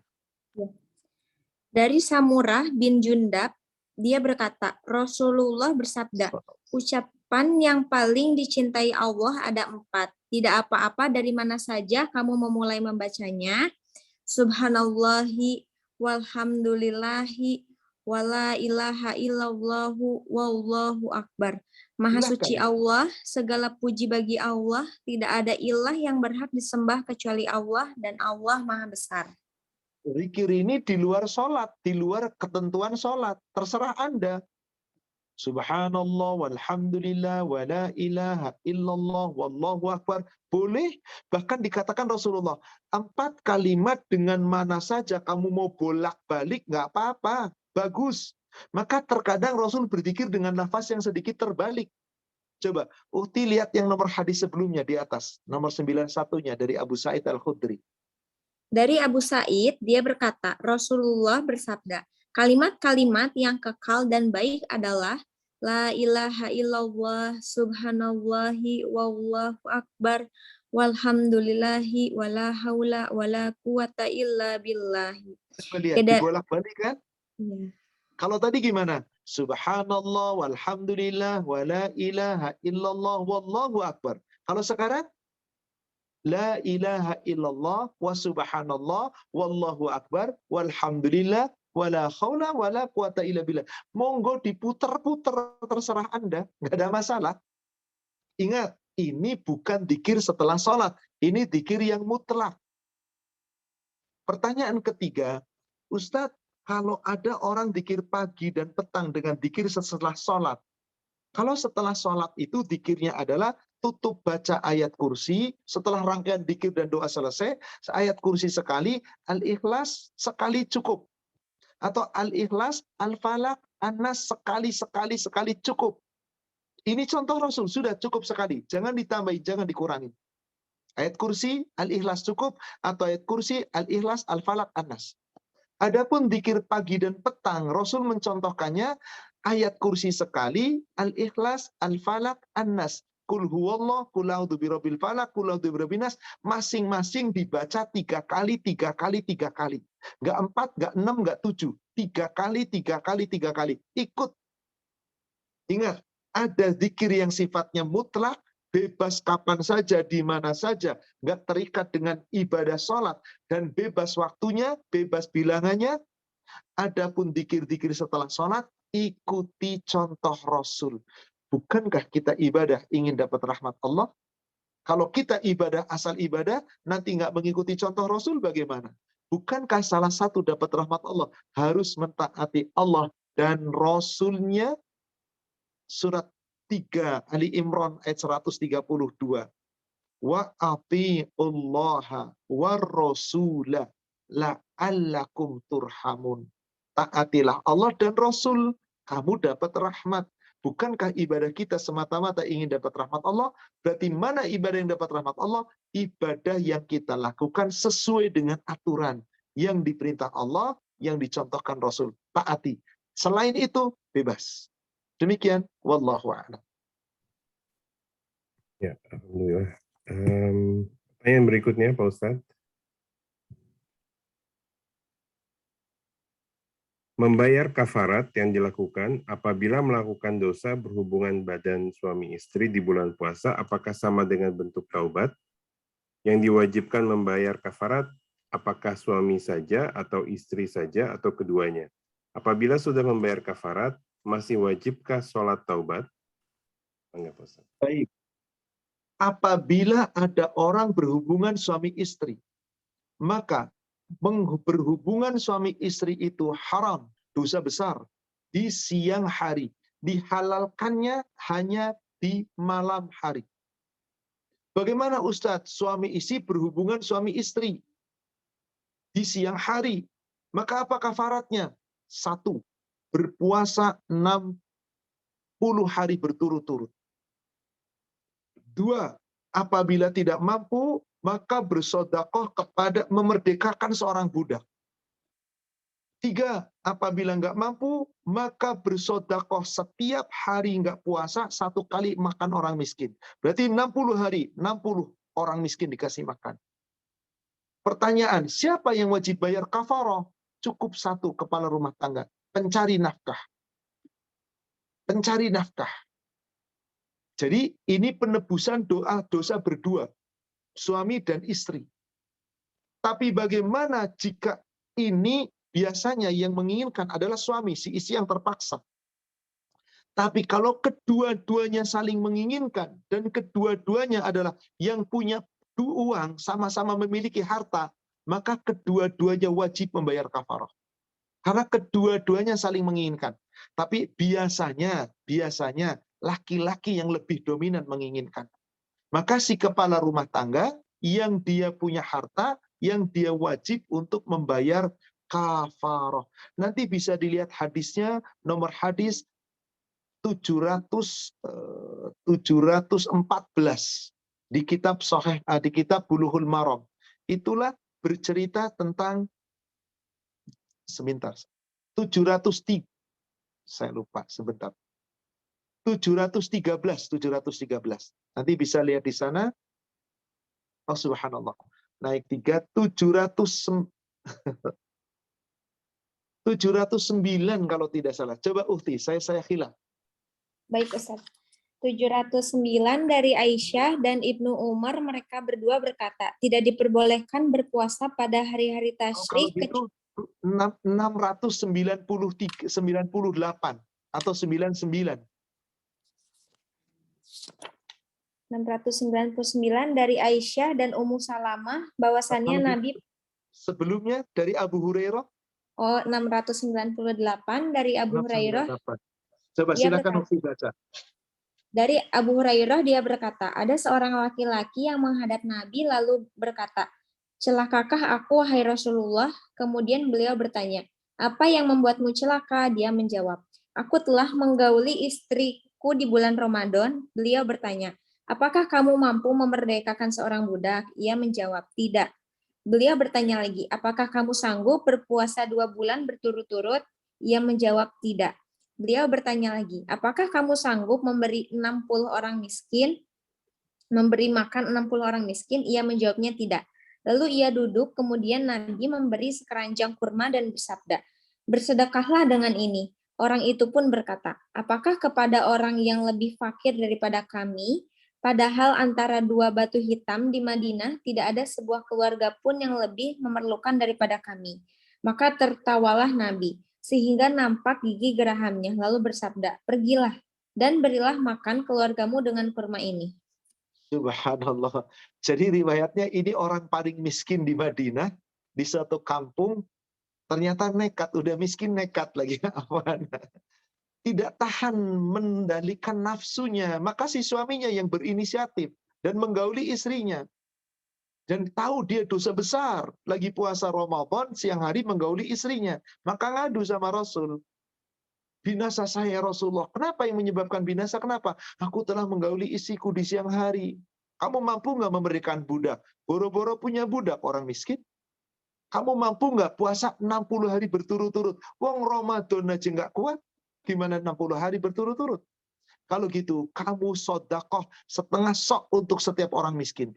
60 orang miskin kan 60 hari. 30 sok. 1 sok 3,5 liter. Jadi sekian banyaknya. Ya Rasulullah, aku nggak mampu, aku miskin. Rasul kemudian mengambil sekeranjang kurma. Kata Rasulullah, nih, kalau gitu sodakohkan untuk orang miskin. Ya Rasulullah, apakah harus disodakohkan kepada orang lain selain aku? Sedangkan di antara 2 batu hitam di Madinah, maksudnya ada suatu perkampungan antara gunung dengan gunung hitam di Madinah. Di lembah itu dia tinggal dengan beberapa penduduk. Orang paling miskin dia. Apakah saya sodakohkan kepada orang miskin? Padahal yang paling miskin adalah saya. Rasul tersenyum. Kelihatan gigi gerahamnya. Dimaafkan oleh Allah dan Rasulnya. Rasul doakan dia. Kenapa? Kebodohannya. Maka Rasul sambil tersenyum tertawa mengatakan, kalau begitu sodakohkan kurma ini untuk keluargamu sendiri. Subhanallah, dapat bantuan dari Rasul, disodakohkan untuk dirinya lagi. Tapi maaf, setelah itu sahabat itu tidak pernah mengulangi lagi. Kenapa Rasul melakukan sampai demikian bagus? Baiknya pendidikan Rasul itu dengan cara yang terbaik, nggak pernah menyakiti orang, dengan cara yang indah dan sangat lembut, apalagi itu orang miskin. Dan Rasul sadar dia melakukan itu karena kebodohannya, hawa nafsunya. Begitu sudah diperingatkan, sudah beres. Demikian, wallahu a'lam. Jadi yang bersedekah siapa di situ? Cuman laki-lakinya. Demikian, wallahu a'lam. Alhamdulillah, cukup jelas Pak Ustadz. Pertanyaan berikutnya, bagaimana cara bertobat apabila kita memiliki kesalahan terhadap orang tua, tetapi tidak sempat meminta maaf dan pada semasa mereka masih hidup? Melanjutkan hubungan baik orang tua. Bersilaturahim dengan keluarga orang tua. Banyak-banyaklah kita beramal sedekah untuk orang tua. Apabila orang tua kita belum haji, badalkan haji untuk orang tua. Perbanyak perbuatan baik. Dan yang paling utama, berdoa untuk kedua orang tua. Apa doanya? Cukup Rabbil firli wali walidayya warhamhuma kama rabbayani shaghira. Rabbirhamhuma kama rabbayani shaghira. Cukup. Atau kalau mau didoakan lebih bagus lagi, Allahumma firlahuma warhamhuma wa'afihima warhamhuma, dan seterusnya. Doa seperti mendoakan sholat mayit. Ustadz, nggak bisa bahasa Arabnya, Ustadz, panjang. Ya sudah, ya Allah ampuni kedua orang tuaku, ya Allah lapangkan kuburnya, ya Allah terangi tempat masuknya, ya Allah ampuni seluruh dosa-dosanya, ya Allah terimalah amal ibadahnya, ya Allah berikan kebaikan-kebaikan, ya Allah. Terus minta-minta. Ya Allah, masukkan kedua orang tuaku ke dalam surgamu, ya Allah. Jauhkan dari azab kubur, ya Allah. Dan jauhkan kelak dari azab neraka, ya Allah. Doakan orang tua kita. Ampunan, ampunan, ampunan. Itu jauh lebih baik daripada Anda mengunjungi kuburnya, tapi Anda tidak pernah mendoakan ampunan setelah itu. Demikian. Wallahu a'lam. Ya, pertanyaan berikutnya Pak Ustadz, ada dua pertanyaan terkait itikaf atau qiyamul lail. Saya coba gabungkan. Pertanyaan pertamanya, izin bertanya Ustadz, untuk itikaf aturannya 10 hari full di masjid atau bisa 1 hari saja? Apakah itu harus sehari semalam atau beberapa jam saja, misal dari jam 10 malam sampai dengan subuh? Ini pertanyaan pertamanya Pak Ustadz. Pertanyaan keduanya, jika kita beritikaf di masjid, apakah lebih baik melakukan tarawih atau qiyamul lail mendekati waktu subuh? Baik. Hakikatnya itikaf, kita ketahui dulu makna iktikaf. Iktikaf, kalau kita terjemahkan dalam bahasa Arab, asal katanya, kata dasarnya waqaf. Waqaf itu berhenti, diam. Iktikaf, orang yang berniat untuk berhenti, diam dari seluruh urusan dunia, sementara meninggalkan dunia untuk mendekatkan diri kepada Allah. Itulah makna iktikaf. Hanya kalau merujuk kepada dalil-dalil yang sahih, iktikaf yang betul-betul sesuai sunnah itu adalah 10 hari di 10 akhir Ramadan, tidak meninggalkan masjid sama sekali. Itulah iktikaf yang syar'i, yang dilakukan Rasul dan diperintahkan Rasul. Tapi bolehkah saya iktikaf hanya malam-malam ganjil saja? Saya dari jam 10, kemudian sampai waktu subuh iktikaf hanya di malam ganjil? Boleh. Sama saja secara nama iktikaf. Sehari, 2 hari, 3 hari, 5 hari, 10 hari. Tapi kalau paling sempurna 10 hari tanpa pernah meninggalkan masjid. Harus. Kenapa? Syarat iktikaf itu nggak boleh meninggalkan masjid. Nggak boleh melayat orang sakit. Nggak boleh pulang ke rumah. Nggak boleh menyentuh isinya dan seterusnya. Dan itu sudah menjadi ketetapan yang tidak boleh dirubah. Tetapi andai kata kita nggak mampu seperti itu, boleh iktikaf dengan tujuan berhenti dari segala urusan dunia. Saya ingin ke masjid, saya mau dzikir, saya mau doa, saya mau istighfar, saya mau memohon ampun, saya mau sholat malam, saya mau baca Quran. Pokoknya saya akan diam di masjid jam 10 sampai jam sekian, jam 1 sampai subuh. Terserah Anda, mampunya Anda yang mana. Yang penting bertujuan untuk mencari malam qadar. Bahkan andai kata tidak iktikaf ke masjid karena suatu alasan, dan memang iktikaf tidak diwajibkan tapi hanya sunnah, dan memang sebaiknya adalah iktikaf, tapi kalau semuanya ke masjid nggak bakal cukup masjid, maka meraih Lailatul Qadar pun bisa diraih di rumah masing-masing. Yang penting kita harus berhitung dengan tepat kapan waktunya saya di rumah bersungguh-sungguh meraih malam Qadar. Kemudian, saudara sekalian, kalau saya itikaf di masjid, mana yang terbaik? Sholat tarawih di awal malam atau sholat tarawih yang di akhir malam? Yang terbaik kalau ditanya tentu saja akhir malam. Tapi andai kata Bapak mau ikut dua-duanya, halal.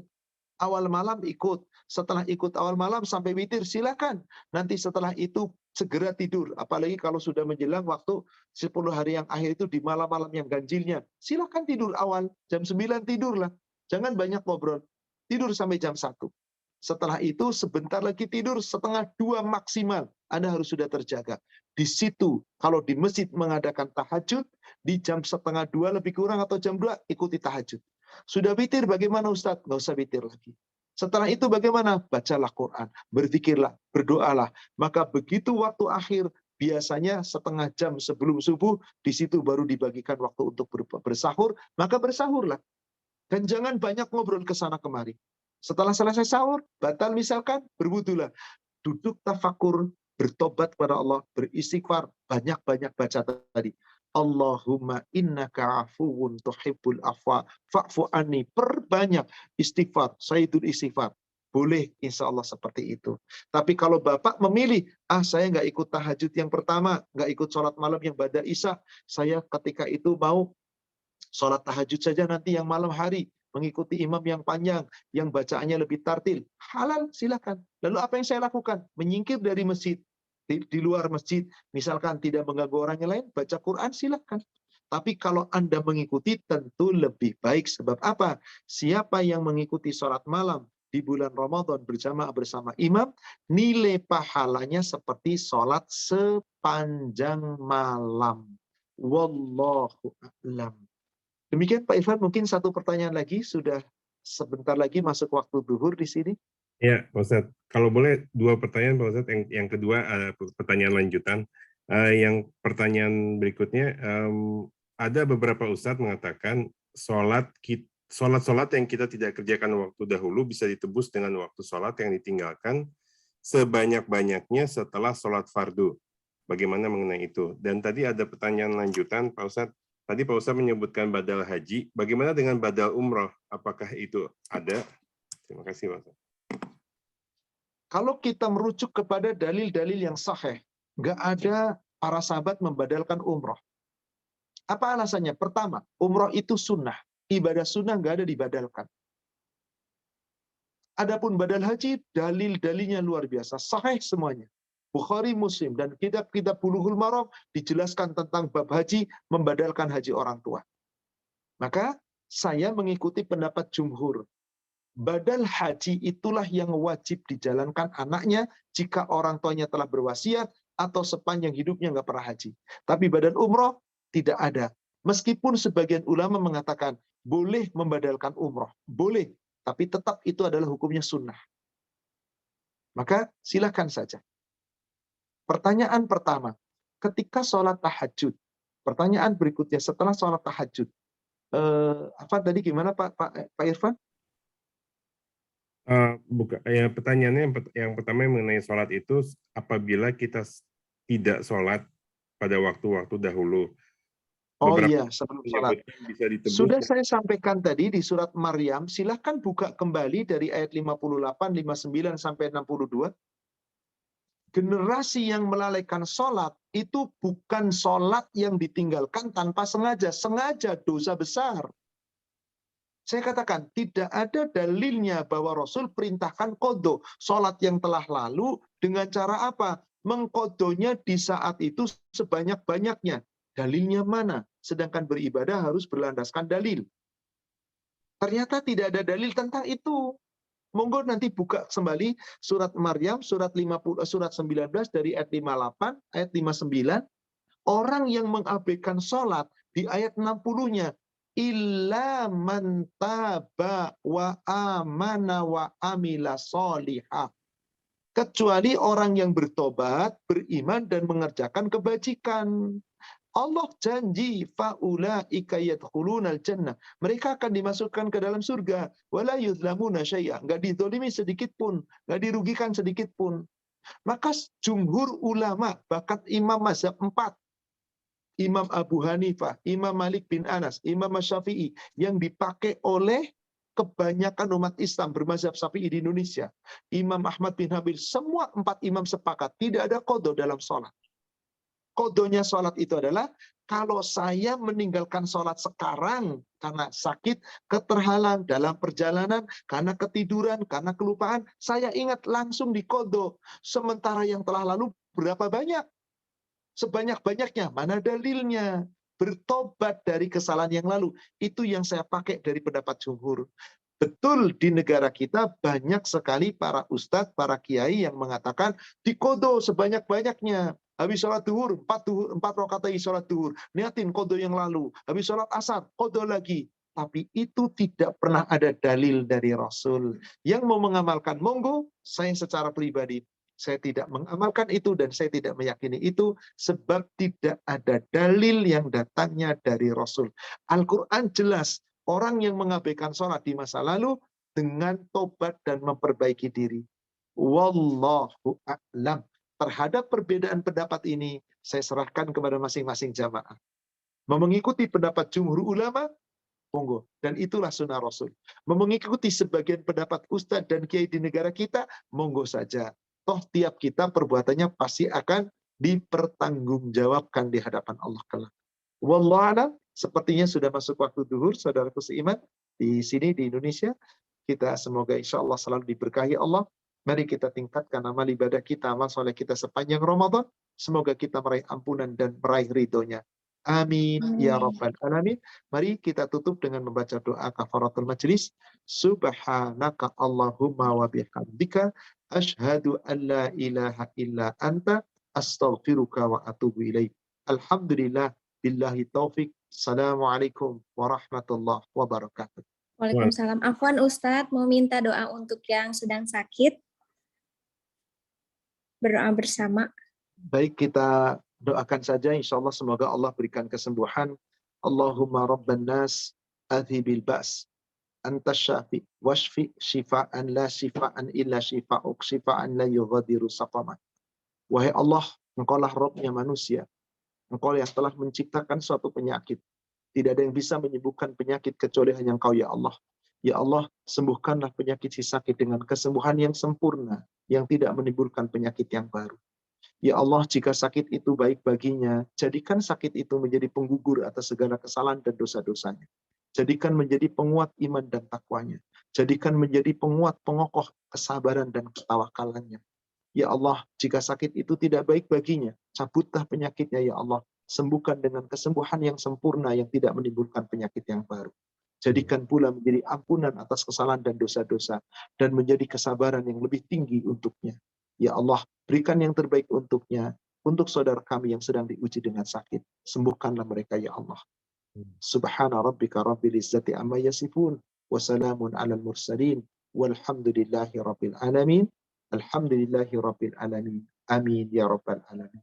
Demikian saudara sekalian, semoga Allah mengabulkan doa kita. Kita tutup dengan kafaratul majlis. Subhanaka Allahumma wa bihamdika asyhadu an la ilaha illa anta astaghfiruka wa atubu ilaik. Alhamdulillah billahi taufik. Assalamualaikum warahmatullahi wabarakatuh. Waalaikumsalam warahmatullahi wabarakatuh. Terima kasih Ustadz. Ustaz, terima kasih, Afwan. Saya mohon pamit. Barakallahu fikum. Jazakumullah untuk semuanya.